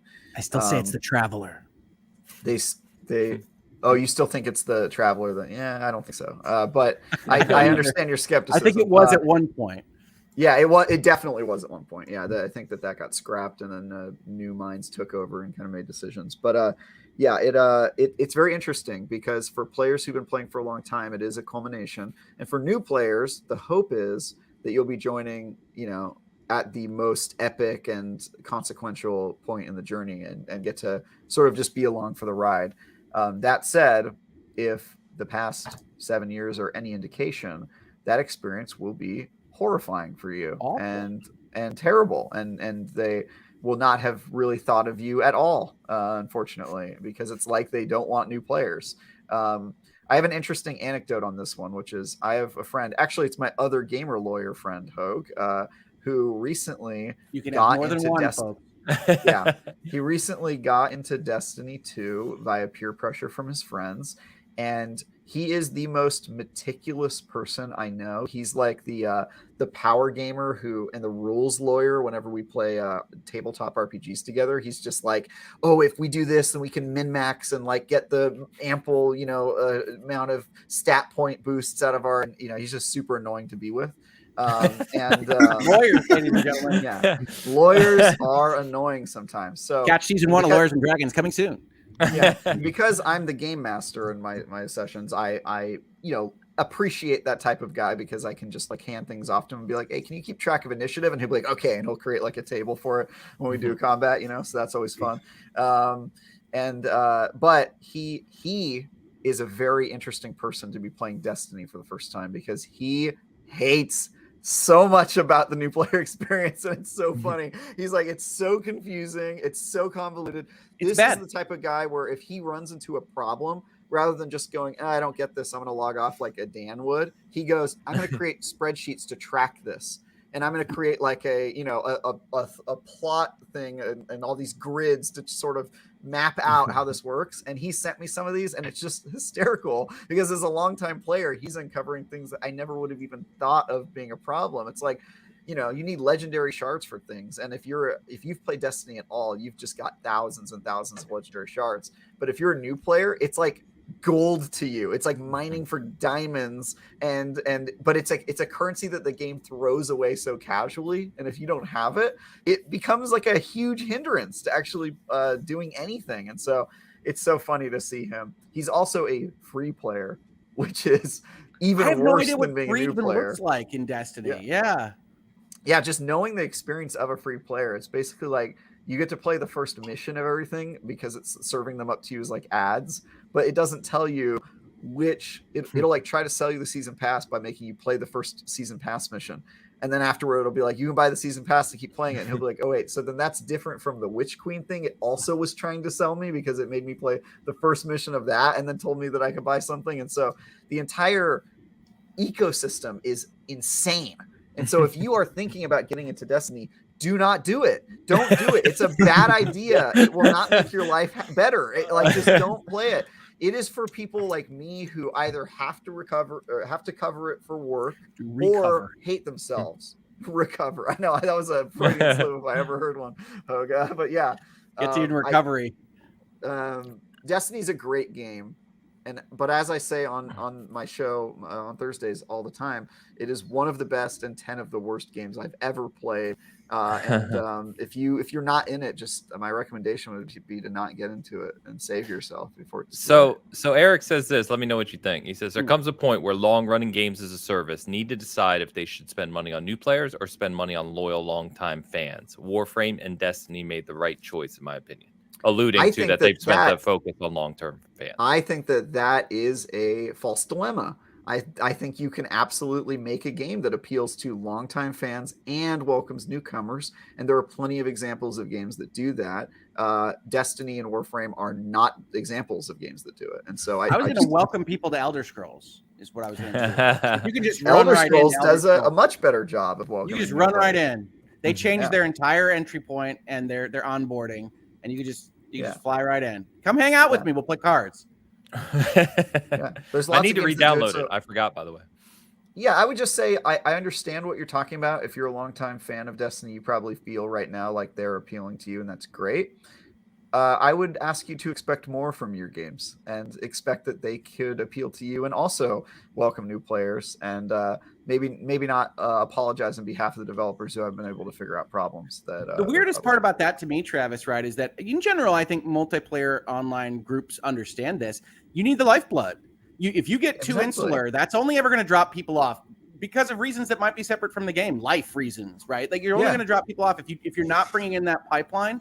And I constantly try New Light, not free because I can't like strip it of knowing that I bought Destiny 2, but I constantly try what they tweak with New Light because I'm always curious because it was so god awful. Now it's only really mostly god awful. Like there's been moderate improvements around the edges. Maybe they can take another swing at it. But he's right. Your friend's right about legendary shards. It is amusing if you don't have that bank of them, and you say, well, where am I going to get them? Yeah. Well, and to Travis's point too, if I recall correctly, because I did get back into Destiny briefly last year, the paid season pass gives you additional like resources. It does. That it just makes it way, way easier to kind of upgrade and move on. Whereas if you you're still a have free to player, play the game regularly, though. And like if you play it every season, you're storing up resources to use during the main expansion. So the way I think Bungie looks at it, and I've not talked to Bungie in person in a long time just because since COVID, they stopped inviting me to their office. But actually, they don't even go to their office, a lot of them anymore. But I think the way they think of it is they're making a game for people who want to play this game every day, and everything that they build in between major expansions caters to that player. and then they have these major expansions that they do once a year, and those are for the players that they view as the casuals who are going to complete the campaign, maybe mess around a little bit with some stuff, and then drop off. And that they're okay with those people dropping off because they're paying the $60 entry fee just to play the expansion. And I think most of the people in this chat are the latter. You are the people that just play it once a year, and they're happy to take your $60 and give you an enjoyable campaign, but they're not going to build their ecosystem to support you. I think that Travis made you money on this one from me, Bungie, so send him his royalty check. That's right. That's right. Hey, that's not true. Your brother also sold you on it. I know. It wasn't he the one that That's true, actually. Yeah. It was a pincer. It was a pincer move. Yeah, he and I are on the same sales team. By the way, I don't know. I haven't played enough to know if this is true, Rick. So you can comment. But Eric responded by saying ESO, so Elder Scrolls, as you like to refer to it as, does the same things you were complaining about, where it serves the first quest of like a 20 quest line and makes you pay for each one. So this is about optics and onboarding, right? So what ESO does is it has menus that shows prologue quests that will lead you into an environment, and then it has descriptions in the menus that talk about what their expansions were, also what year they came from, what order their stories were in, leads you through what is happening. I'm not saying that ESO doesn't try to sell you things. It does. But in terms of like the issue that happens with Destiny is unique because it's you slam your head into a wall. You get through these first 3 quests, and then the world explodes, and you don't even know if you have nothing to even go on. Like I can't even like go into that person's head exactly because I'm like, all right, Mars used to be here, and then like you do this, and like you can still kind of be like, what is Destiny? Anybody else? You get to that solar system screen, God help you. Right? Like, I mean, they did not give you enough going in. ESO puts you in a portal room, says, here are where we would recommend that you start. And then some of those portals will say, yeah, you don't own this, Hoss. They're paid. Would you like to buy it? But like, it's a portal room. like you know what you're looking at. Pretty straightforward. Yeah. Yeah. My son. Sorry, Travis. I was just going to say that my stepson, who's the big Destiny player, thousands of hours, like many of you weirdos, he was staying with us at the time. And when I got back into Destiny, it was because of him, because he literally would sit with me and explain where I needed to go, what I needed to do, what things were, why the menus were. It's useful. Yes. Yeah. like without him, I wouldn't have had any clue, to your point, Rick, of where I was supposed to go or what I was doing. It's like they're outsourcing the tutorial system because what I do is every time I review a Destiny expansion, I bring along an idiot, which means that I have somebody go through the expansion alongside me, but not in my party, just to understand what their experience was as a new player. This most recent time, it was my girlfriend because she was new to Destiny, and I try to have Just somebody call your around. girlfriend an idiot? Yeah, she did. Yeah, she was my Destiny idiot that year. Sorry, clarity would be helpful. It's a colloquial term of endearment to whoever I play along with. I'll be like, "You'll be my Destiny idiot," which really just means guinea pig who has not played before. And I just try to get a sense of what the experience is like, because you can't really, even if I created a new account and played it, I have certain assumptions in my brain and I know certain things. And so I like to get a perspective of somebody who's nearby. What's interesting about this current expansion is that because this guy, my other gamer lawyer, was my Destiny idiot, or this time around, there is no marker for where to go after you start the game. So after you do the intro mission, it literally puts you in the tower, and it doesn't. Most of the time, they put at least a blinking marker on where you're supposed to go. But I guess this season they forgot. And so you just, unless you go to the right place and click on the right icon, you will have no direction where to go. And so it's like their philosophy is they just outsource their entire onboarding to friends. You have to know a guy. Oh yeah, I've got a Destiny connection. He'll hook you up with how to get into that sweet campaign story mission. It's like the hidden bar that's like 3 floors below the hotel. It's insane. Yeah, it's like a speakeasy where you need to know the password. Yeah. Right. Like modern strategy games, very often, instead of having good tutorials or whatever, and this is computer landscape, we'll just say, well, the people are building a wiki. It's like, yeah, but that's not what? Yeah. Document your game. It's part of your job. Exactly. Very strange. It annoys me to no end. And I do think that, Hoeg, you hit the nail on the head, which is if you are not expanding your audience, you are shrinking your audience. And shrinking your audience is not a great idea as games go. I mean, if this is, like you said, maybe the end of the saga, and maybe, the end of Destiny 2, would it matter so much now? I mean, not that their onboarding has ever been good, really, because I've tried to get into it several times and I'm just like, I have no freaking clue what's going on. Yeah. And so at this point, is it better to cater to those, not, to those, players that have been playing it for a long time, because you're potentially so close to the final, you're the end, basically, to the end of the story. It certainly is better to cater to those people, but I just disagree with the notion that you have to choose.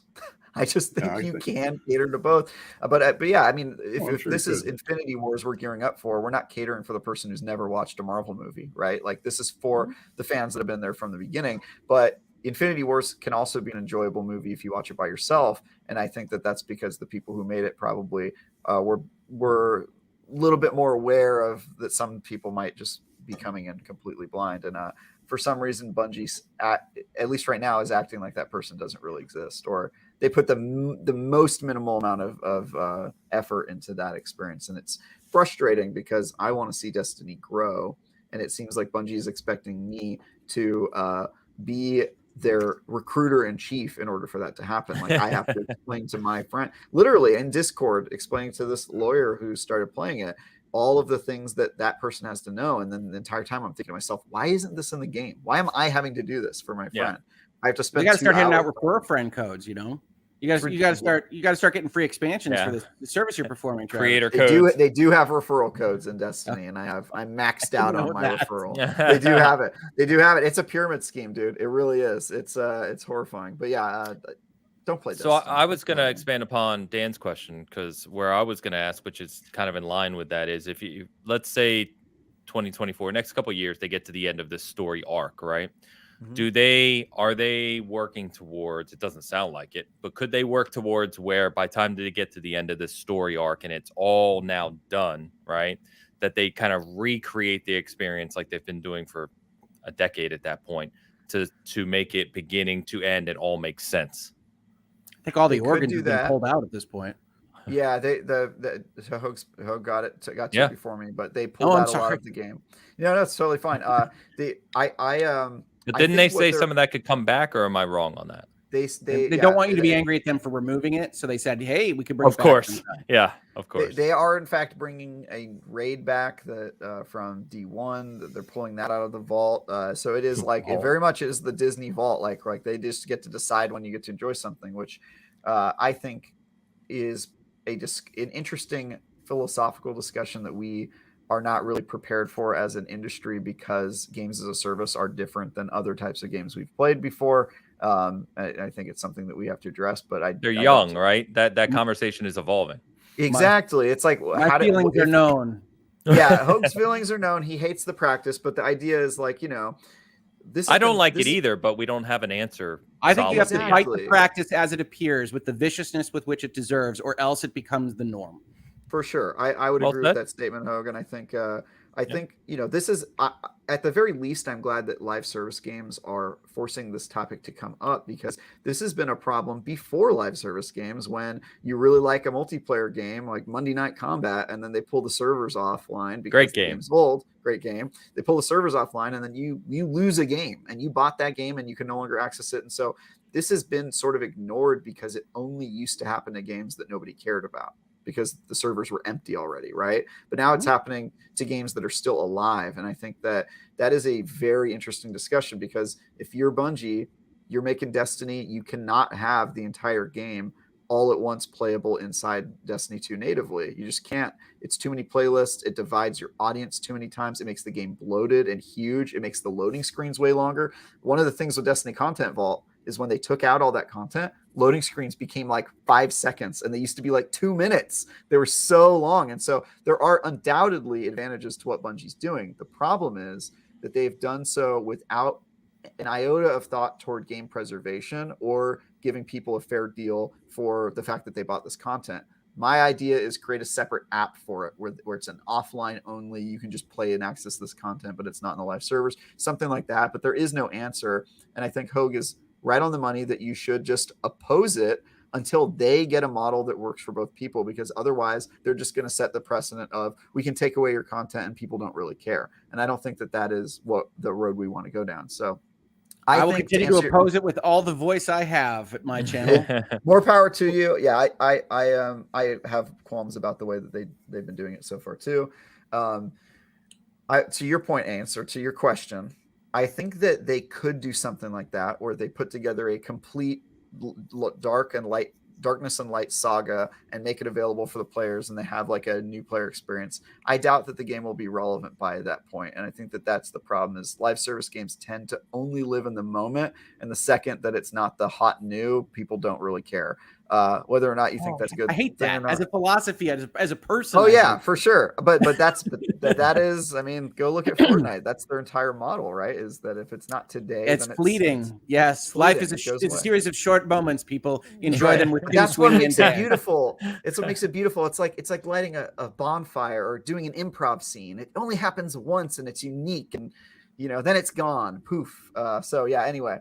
As a guy that plays his games like 45 times, has played Final Fantasy VI like every year. Yeah, it's not what I like. It's not for you. Yeah, 100%. No. I think more likely though, Ains, is they're probably just kicking this problem down the field a little bit and waiting for the Darkness and Light saga to end. And then they're probably going to be rebuilding their engine, would be my guess, because the Destiny engine is awful.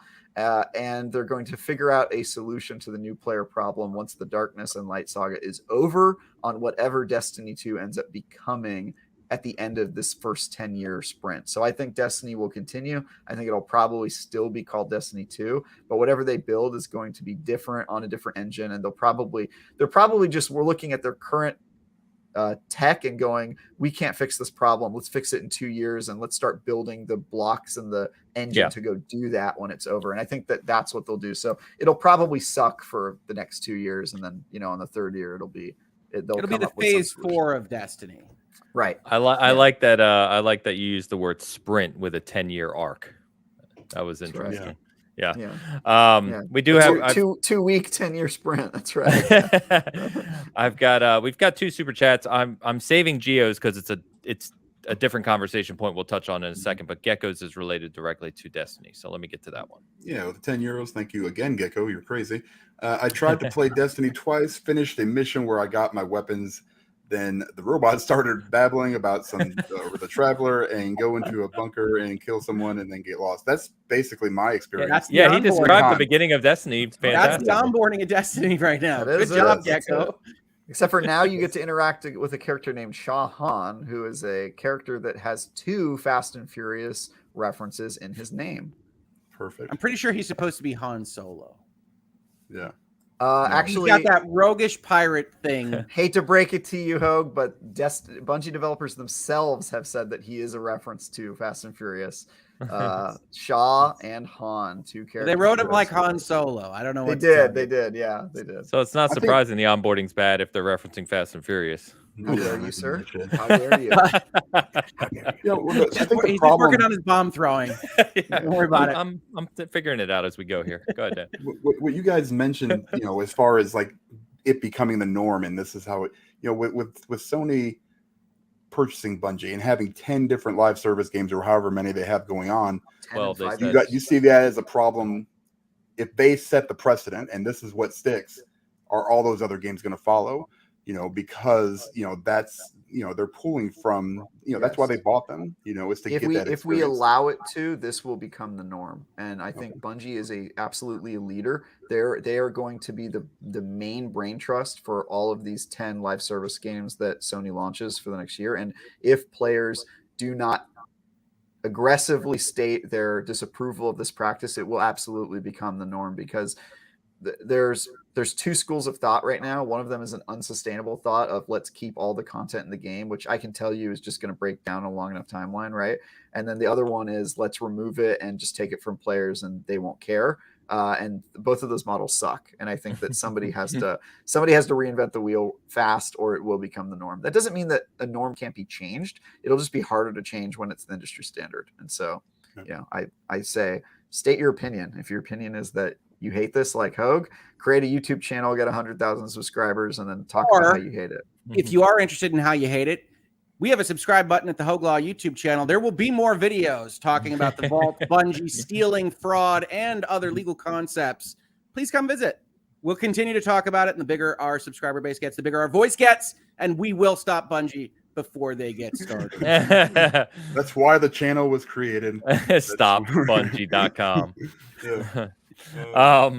I've actually had some interactions with some Bungie folks. So they're cool people. Last question for the bigger conversation on Destiny here, which is so if correct me if I'm wrong, I think the code name for their new IP is Matter. Yes. Right? Okay. Yep. So have they commented at all around, is Matter supposed to be entirely new, right? Like, or are they looking to kind of transfer the Destiny audience to this new IP? It is entirely new. It is unclear if it takes place in the Destiny universe, but by what we know from job listings, it is a hero shooter multiplayer only game. Overwatch type thing. Overwatch type thing. So I do not expect that it will at all interfere or take away from the audience in Destiny. If it comes with the Destiny universe skin, like it's in the Destiny universe, and it has like some sort of carryover or resources or your playtime transfers or something, then that's a separate conversation, and then I'll be very upset because that means that they'll have given up on the multiplayer in Destiny 2, which right now is languishing. I think it's a completely separate project just from the Bungie devs I've talked to in recent months, and I think it's going to get announced this year. Because I think it'd be really limiting to tie it to Destiny. I know Destiny is very popular, but I think that would be limiting its reach. I don't expect it to be Destiny tie-in at all. I think it's a completely separate thing, and they hired PR people in February, which means the game's probably getting announced this year. I would agree, Rick. I think at least my mindset would be, right, if you tie it to Destiny, sure, you get the Destiny community is automatically going to check it out, but you're automatically going to alienate some portion of your audience, right, that didn't feel any appreciation for Destiny. Whereas I think from the makers of Destiny and the creators of Halo on the trailer, you don't need to have a skin on it. Yep. That's what I was going to say, is that you're going to get more people that are willing to try, because your Destiny players are going to try it anyway because they're Bungie faithful, right? So you're going to get more new people if you disassociate it. Yeah, but I'm excited to see Bungie get back into hero shooter. Competitive that's more shooting. Intriguing to me. I don't really care for hero shooters too much, but there's no doubt we've talked many times about Bungie shooting like mechanics. Naraka, right? It's a hero slicer. Kind of hero slicer, yeah. But Bungie's shooting mechanics and their ability to create intriguing mechanics in that space is almost second to none. So yeah, I think they're my favorite shooting mechanics in games. So, it's up there. Yeah, it's up second there for me. But yeah, second behind Infinite. But you're literally you're drawing a line of the two best things in the industry, in my opinion. I think. And they're behind Infinite. Why am I breaking down? What is Infinite? Halo. Thank you. Sorry, I was like, Call of Duty Infinite Wars or whatever that one was called. I was like, I don't remember how the shooting mechanics were. I apologize. They were Call of Duty. You can see how Halo is tip of my mind. All right, so we've got a couple comments from Geo here. One I've been saving because it's a bigger conversation, but let me ask this one first. We'll get to this super chat. Yeah, thanks, Geo. Is there any new upcoming MMO in the near future that you guys are looking forward to? I'll answer this real quick. No. So there you go. I think I'm basically covered by ESO and Final Fantasy 14. I'll probably bounce between them. But I don't anything newish in the MMO side of things. I don't believe so. I think the old guard has covered me. I am intrigued by the Warframe creators making Soulframe. I'm intrigued. I'm not a big Warframe player, but no doubt they have a big community, very similar. A lot of the conversation around Warframe is similar to what we just had in ways to Destiny. But I'm curious to see that, it's fantasy, it's based in the Warframe universe, whatever that means. So I'm curious to check that out when it's just gonna have Tiny Tina roll in. They're actually playing a tabletop in Warframe. I'm down. They're calling it Soulframe. Yeah, no, it's funny. Warframe makes the worst name for that game ever. Tiny Tina Soulframe on that game. Oh, marketing team, you messed up. That's awful. Like I said, I think I'm covered. Yeah. Okay. Yeah, Travis. I'm sort of in the same boat. I think most of the MMOs I care about are probably just going to be releasing expansions. So in that sense, I'm covered. Like, I'm always excited whenever new ESO content drop. But High Isle. Yeah. And not an MMO, and this is a partial bomb throwing at Hoeg yet again, but Diablo 4 I'm really excited for. I would love to be excited about Diablo 4. I'd mean that sincerely. Diablo 2 has a special place in my heart. I would love to Diablo be 3. About Diablo 4. Not a Diablo 3 guy. Diablo 3 is too World of Warcrafty to me. I mean, I just don't like the aesthetic. I didn't like the story, so I didn't like growing in that particular campaign. I think it's good clicker, and it's good for your narcolepsy. If I need to fall asleep, that is for sure. No, I like Gecko in the chat here proposes Assassin's Creed Infinity. I don't know that that's an MMO, but I am very intrigued as to what they plan to do with Assassin's Creed. Yeah, we're actually going to be talking about that in just a second. Funny enough. Oh, I'm sorry. Okay. No, that's a good segue. Yeah, that'd be good. Let's do it.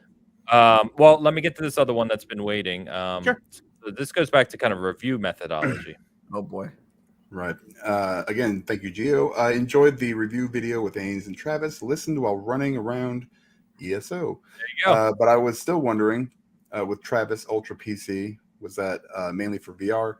How much do graphics fidelity influence you? Okay. This is an interesting quandary, which is that lots of people play different versions of a game, especially if it's PC or on multiple platform, which you can only write about the experience that you had. And if you're reviewing a game, I think that it is in your best interest to try to receive the best version of that game if you can, just to be charitable to the game itself, right? You want to experience it hopefully the way it was meant to be played. And so I have a high-end PC. I'm always upgrading my PC because to me it is an investment for work. I want to be able to run any game I review on ultra settings, and in pre-release that this means clip has been for the IRS. Yeah, also that. Hey IRS, I'm constantly upgrading it for work. This is actually true. I do write it all off. So you especially if it's in pre-release, games aren't optimized super well a lot of times before the day one patch, and so you need extra horsepower to run it at a level that is good. So that's the reason I upgrade my PC. That said, there is certainly merit in playing a game as an average person would play it, and that is why I have a gaming laptop that is mid. I can play games on the Steam Deck if I want. And I also try to access a version of the console version. I'm lucky. I work at an outlet where I can just, hit up the developer and say, hey, can you give me 4 codes, one for each platform, and I'll try it all. Right. So like if I'm reviewing a game on the Xbox Series X and it works on the Xbox One, I'll play that too. And if it is bad enough, sometimes we'll do a separate review for that. And you can see that in Cyberpunk. We reviewed it for the PC, gave it a 9, and then we reviewed it for Xbox One, and I think it got a 6. So it might have even gotten lower than that. So yeah, I think that is a super interesting question. My rule of thumb is whatever you played it on, you should disclose it in your review. I always talk about my gaming hardware, and you should mention which platforms you played it on. And if you're planning on getting a game, I would recommend looking at least some reviews that are on the platform or a similar spec PC to what you plan on buying it on, because that is going to be closer to answering the question. But it's a great question, a super complicated answer that I think about a lot. But yeah, graphic fidelity in general doesn't really matter to me too much. It really, if the game is trying to be a beautiful thing and I think that it looks beautiful, that's great. But some games don't look good and still manage to be great games. And so for me, it's not the end of the world. I'll play a game if it looks a little jank, as long as it's fun. So great answer. I agree on all points. I think Cyberpunk, I know it's a common example for a lot of things nowadays, but it was a perfect example of this, right? Like we talked about how when I reviewed it, I had one crash, I think, my entire time, and silly bugs that didn't impact the game, like cars coming out of the ground, right? They're hilarious bugs, but it didn't ruin my experience. And so when you were reviewing it, we talked about how I can only write about what I experienced. Mm-hmm. I can't assume what is happening to someone else or anything else. So yeah, it's that's relevant. What I say when I'm proclaiming the greatness of Days Gone. I didn't have any bugs. Fair. But you played that bad story. So. Yeah, I mean the game's still not great despite the bugs. Yeah, but, the dialogue, man. I need you to promise to ride me like you ride your bike. You liked that? You thought that was good writing? I don't know.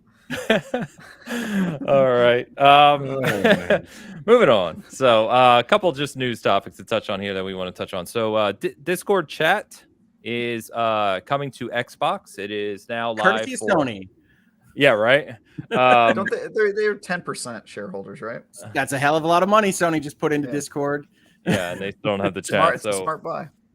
well, someone asked me about this on Twitter. Like, how did Xbox get this first? And I was like, well, it's not really a get, right? It's that there's a project and a lot of teams that have to work on this integration, and most likely, and I certainly don't know, but my guess would be, having worked on integrations, is that they were just ahead of the game and worked on it more efficiently.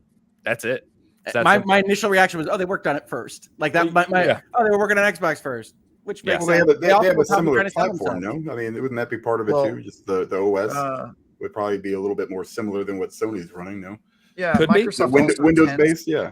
Could be. Microsoft also tends to do a little bit better on the software side, whereas Sony does better on the hardware side. So Microsoft has a few resources in software. Yeah, I don't know if you knew that, but they're a software company. it's So in the name, Microsoft. Yeah, so this is neat. I think funny enough, I play Halo with my son-in-law who is on PC, and every time he hits me up to play, he's like, "Yeah, we're in a Discord chat, join," and I'm like, yeah, I hate that too. Get out my headphones and everything, and it's just so this is beautiful, just the integration. And I think once PlayStation does get this, it'll be really, really nice, right, to be able to play a cross-play title with whoever and just be in a single chat. That'll be excellent. So that's the future we need to get to. So good news. Generally good news. Yeah. So, simple enough.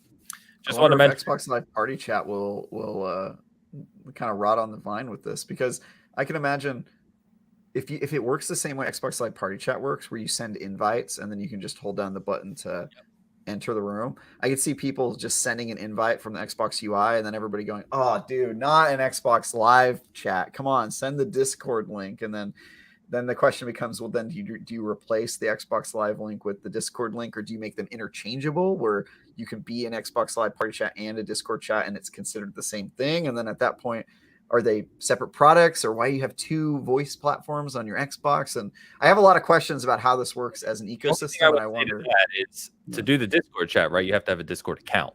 So if someone's logging on to their Xbox and to chat with their friend, you're not going to tell them, "Oh, you have to go sign up for Discord to chat with your friend." Like, Discord if they owned are pretty obnoxious. If they owned it, yeah, I don't know, man.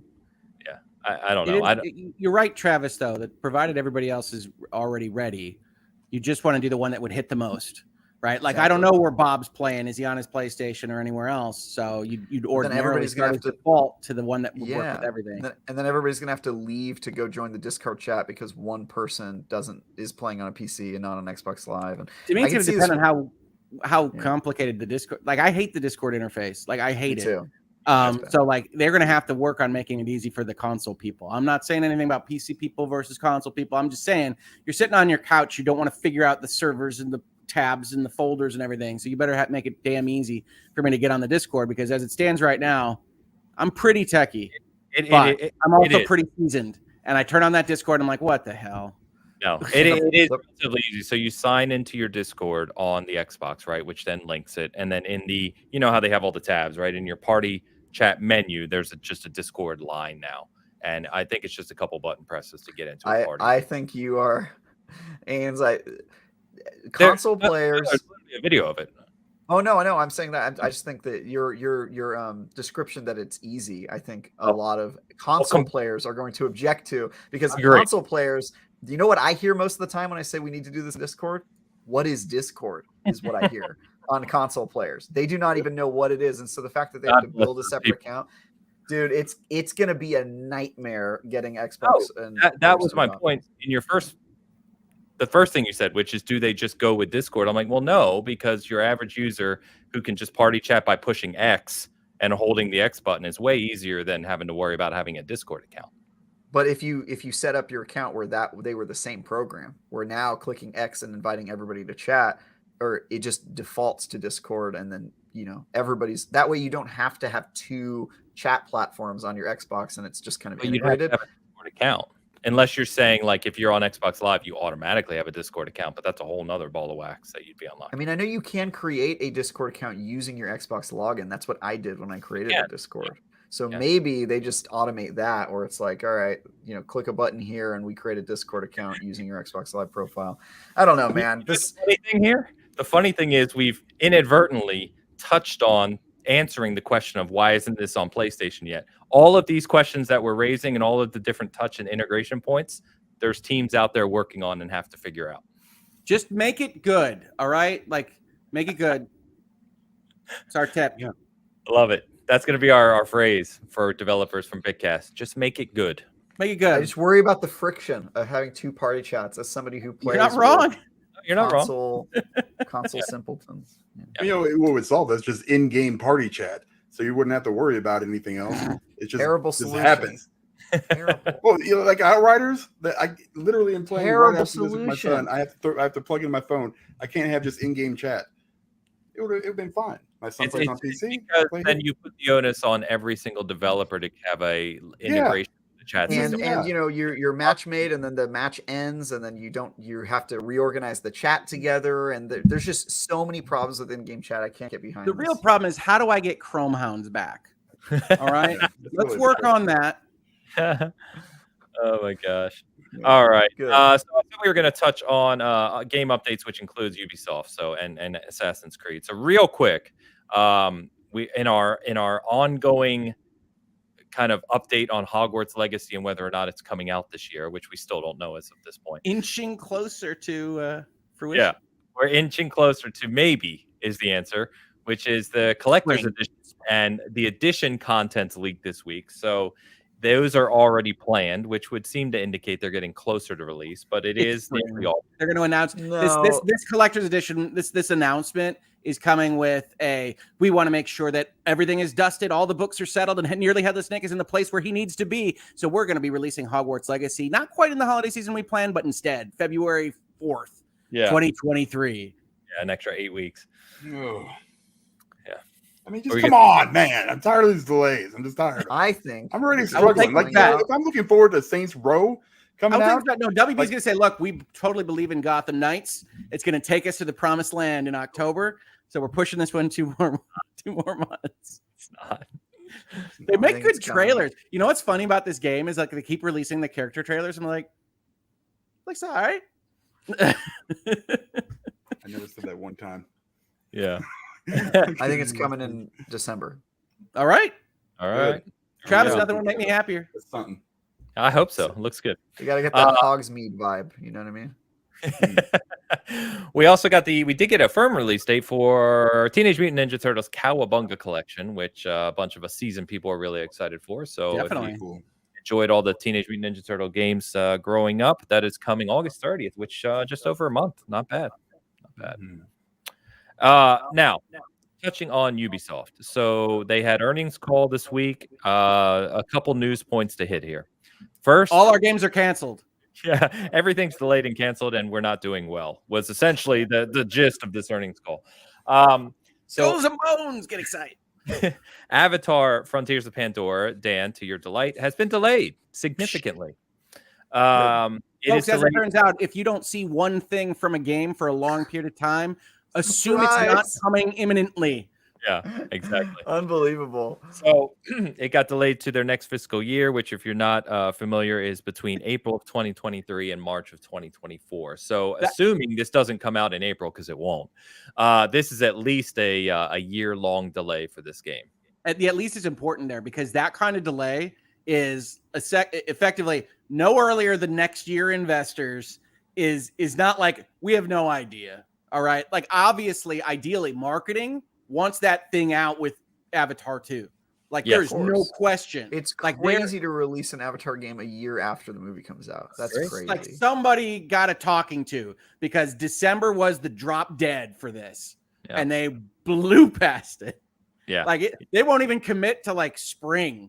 So they whiffed bad. No, anytime you get a delay like this that says next fiscal year, to your point, Rick, they're saying it's going to be late next year at the earliest. Maybe. This is not coming in April.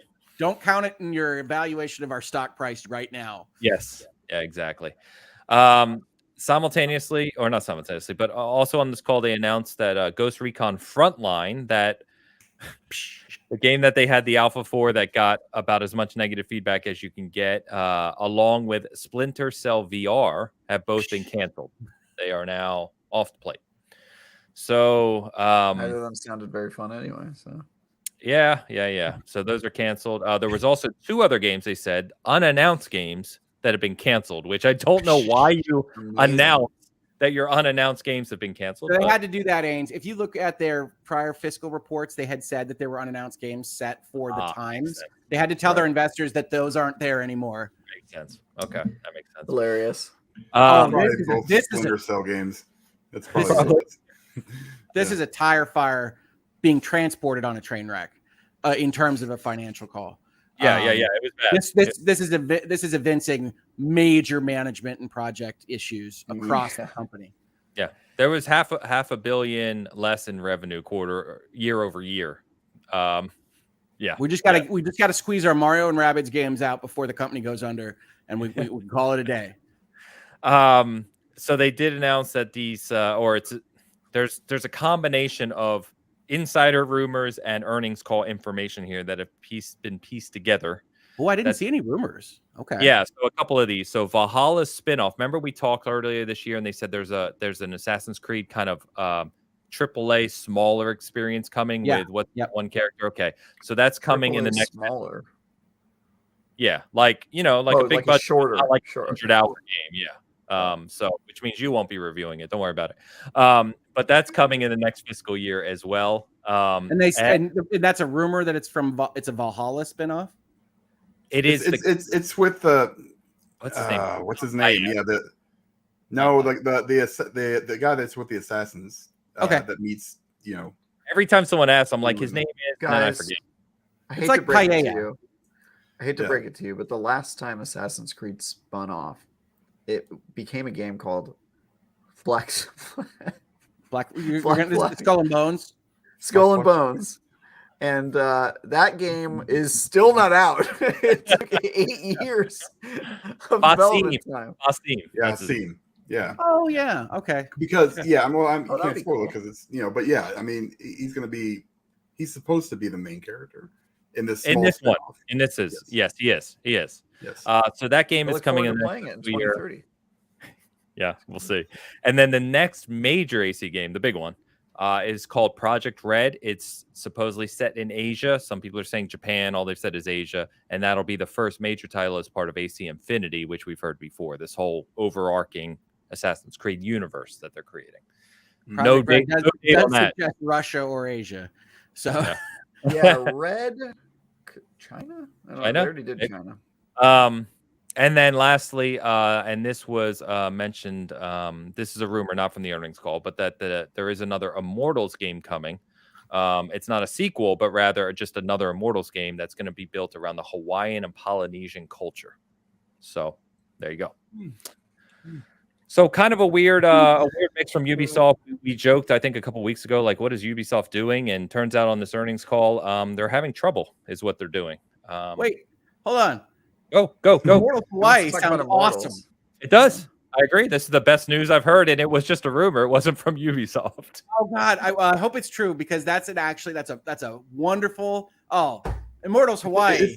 It's also an untapped, genre or not genre, but area because I've never really liked. Did you do Eastern Promises? Did you do Eastern Promises and Immortals? Because I thought that was awesome. And how you can take the Immortals thing into different. Oh, yes. Thank you, Ains. Fantastic Sunday, folks. I keep up on everything just for you guys. See, I don't always drop bombs.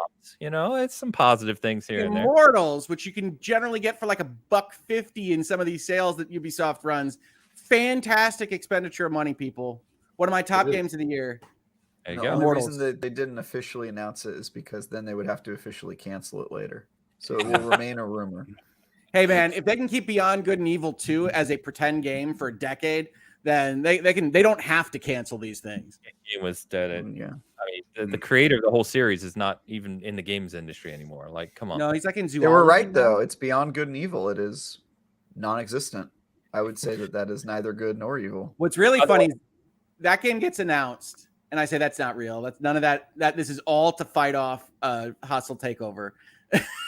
And it just keeps accelerating, and I'm like, this is not a real thing. Like everything they're showing is not real. And then we get to 8 years, 9 years down the line. I'm like, I hope you enjoyed your monkey CGI videos, folks, because this ain't ever going to be a game.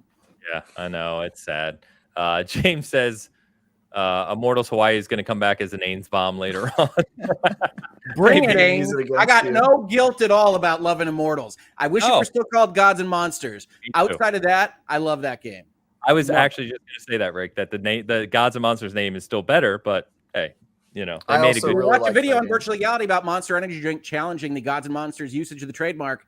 I got a video on it. We need did more not. comedy games. Yeah, there you go. And much of the comedy is not cringeworthy or awful in Immortals. It's very good. It's very fun. I really like that game. Much of it. I played it. You know what's funny? I just remembered that's the only game. This is true. The only game I've ever played on Stadia was Immortals when they did that. When they did that free promotion where you could try Stadia with Immortals. That's the only time I ever used. Mine's Destiny, obviously. Yeah, which is hilarious. Man, I love Immortals. I wish they sold Eastern Promises separately because it's shorter. You could see what Immortals was like. Anyway, sorry. Yeah, it's really good. No, you're fine. I was just going to say, so, looking at Ubisoft after this call and looking at their next year. So all we know from them then that we know is releasing is Mario and Rabbids Sparks of Hope, which you referenced, right? That looks amazing. It looks amazing. So I hope Nintendo did the bulk of the work there, apparently. I don't know. I think that strategy team they have at Ubisoft is really, really gifted. So yeah, I think Mario does. I think Nintendo does polish and helps them with that. But I think their strategy chops are really, really good right there. Well, I mean, and let's be fair for a second. Like, I know Ubisoft can be a running joke for sometimes, but I've said before, I appreciate a lot of what they do. But when you look at this year, right, and now after this earnings call and what we learned, I don't know what's going on over there. It doesn't feel like they are well organized or ready for what the industry, moving forward in this industry Oh, I'm sorry. I don't want to jump on your sentence. No, I was just going to say, we've already talked about last week. We kind of joked about Skull and Bones doesn't really know what it is, and they kind of threw everything in the pot. So if the only game you have that looks ultra promising, Skull and Bones could be great. We don't know, but the only game we know that's going to be great is Sparks of Hope, and that's only on the Switch, right? That's not on all these other platforms. It's the problem with using that IP, yeah. Yeah, so now you've got one game that's coming out on what I would call core platforms, right? PC and all consoles. One game, and it looks. We'll see. Again, right now, it's not exciting a lot of people. That from a big publisher like Ubisoft, that is questionable at best. Sparks of Hope is going to do great, but it's going to do great for the tactical strategy aficionado market. It's going to double whatever that usually is. We ain't talking about real stuff in terms of Assassin's Creed or anything else that makes Ubisoft big money. But Sparks of Hope is going to be fantastic. Do not sleep on it.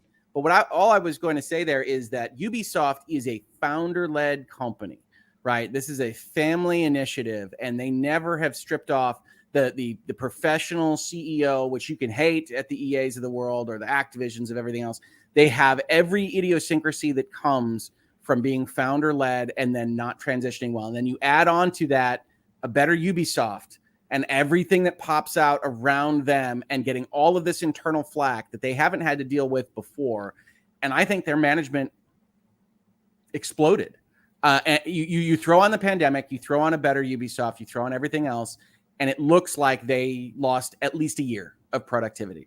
Now, every company that we can see in the pandemic lost 6 months, maybe. I mean, you could see everything sliding, but like Ubisoft lost it worse, and we don't actually know. We don't have enough of a runway to yet know whether they've got it back at this point in time, right? They pushed everything out of every year we can see, except for their pirate game that they might have just cut bait on. Like the lingering fear is that they said enough, and here's Skull and Bones. Yeah, right. Because it's like, I don't know. So I mean, I like Ubisoft more than most. I like Ubi Game more than a lot of people that complain about it. But I don't know what to tell you about that. That was the wildest kind of call set up for a company that I have seen. We're canceling everything. Look forward to our stuff next time. Our revenue's down and we're canceling everything. Like, what? Yeah. But you heard me. I love Immortals. Like, I love Immortals. Ubisoft is a conundrum. It's not nearly as bad as the love-hate relationship I have with Square Enix, but Ubisoft is a weird partner in crime. There'll be a fun group of developers. Sorry, Travis. I was going to say when you're going to be okay by comparing to Square Enix, you're probably not in the best place to begin with. But they're mercurial. Ubisoft will be a fine group of developers in someone else's portfolio, I'm sure. Ubisoft is very high on the list of acquisition targets. Yeah. So we'll see. Now. That Assassin's Creed asset is worth more than Ubisoft right now. Absolutely. Probably. They've said properly utilized, it's worth more than their whole company. Like it or not, Fassbender. regardless of what you think about the direction of Assassin's Creed, they've made very clear that Valhalla has made them over $1 billion, and that's one game. So Valhalla is great. It's a great entry point. Vikings are very approachable for people, and they've expanded it well. Yeah. I'm very curious to see this spin-off Assassin's Creed game, because what we hear from a lot of the kind of older school Assassin's Creed fans is they're too bloated, too big, the open world aspect. I'm very curious to see what they do with the spin-off, if it's going to be more of a kind of narrative-driven linear experience versus what we've come to know of the major games now. We know there's an appetite for original recipe Assassin's Creed, so Infinity might be a play to run them both, right? There's an appetite for RPG Assassin's Creed. We've seen that. There's an appetite for the old school Assassin's Creed. Run them both.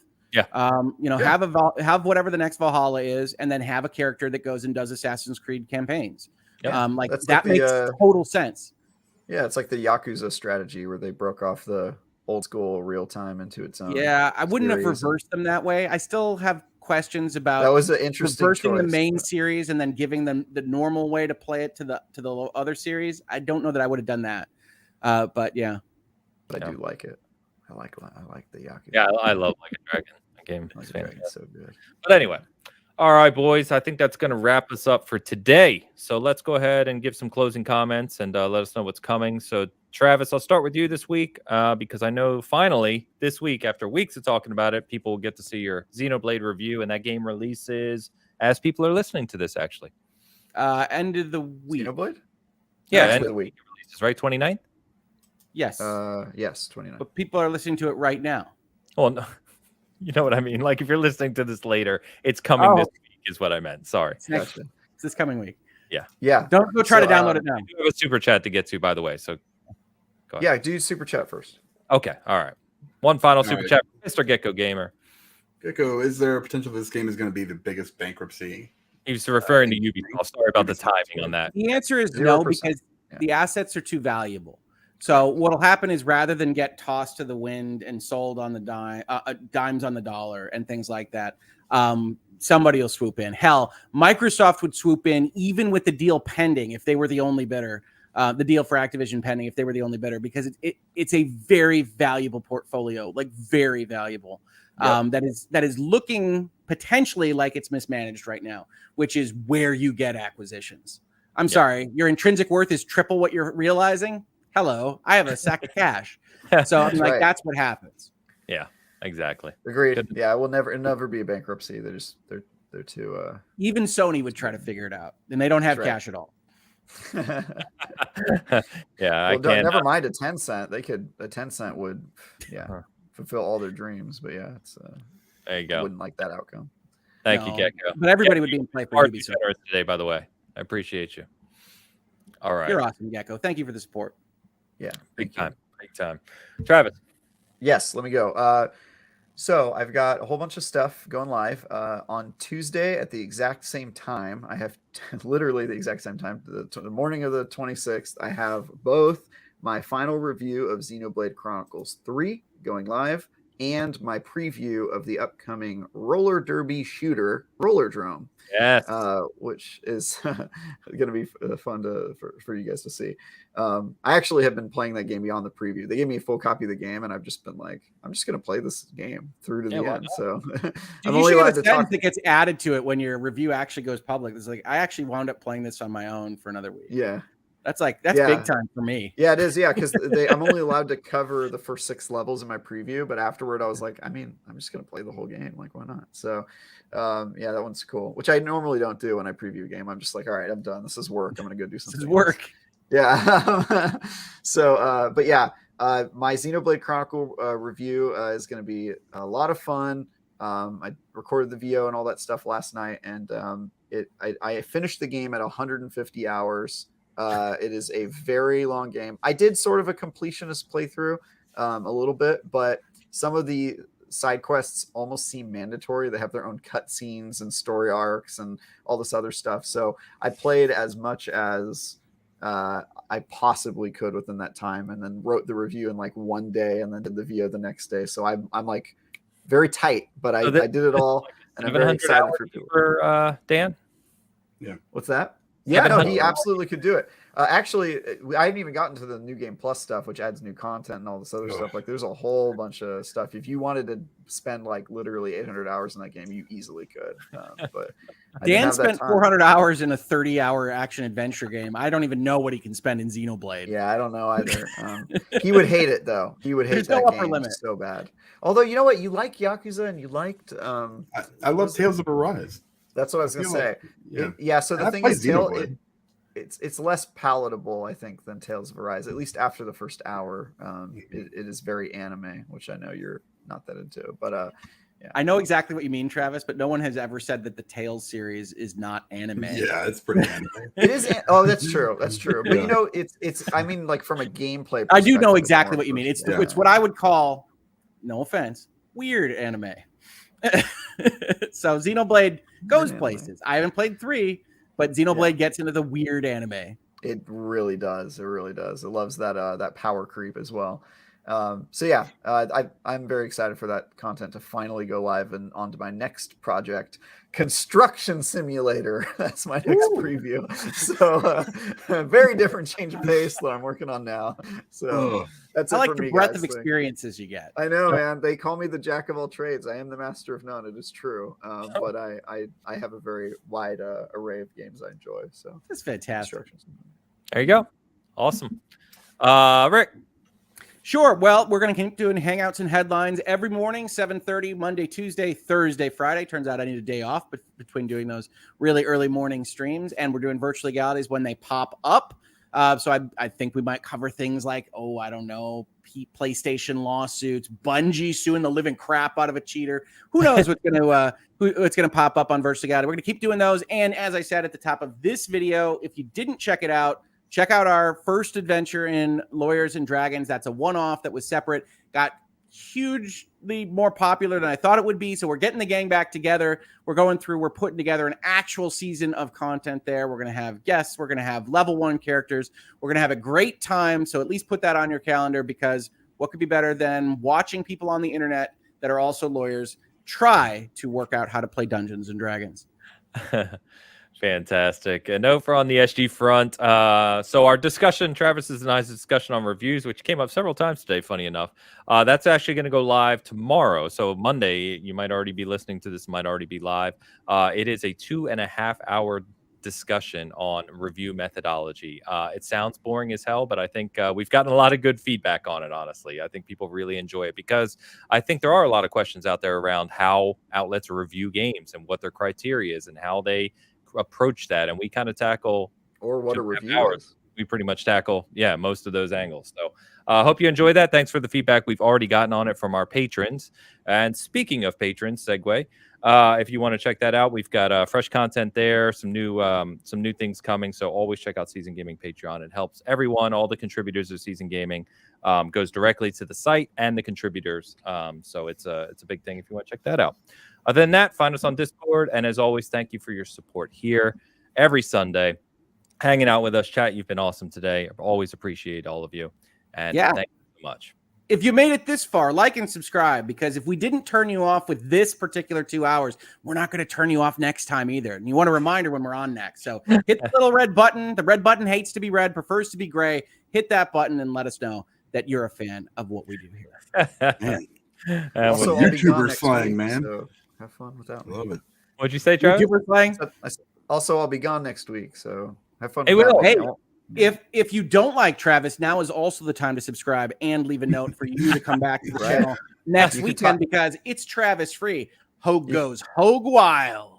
That's right, Hoeg wild. You can badmouth my Xenoblade review, and I will not be able to rebuttal. It'll be great. Yeah. Oh, perfect. Yes. Your article goes up this week. We might do your review on Friday, Casual Friday, and Hangouts and Headlines. I'll have to see, but we might go over Travis's work in that space. It was a recommendation from one of our viewers. I'll show up. Travis might pop in. Oh, this sounds like a fun Friday.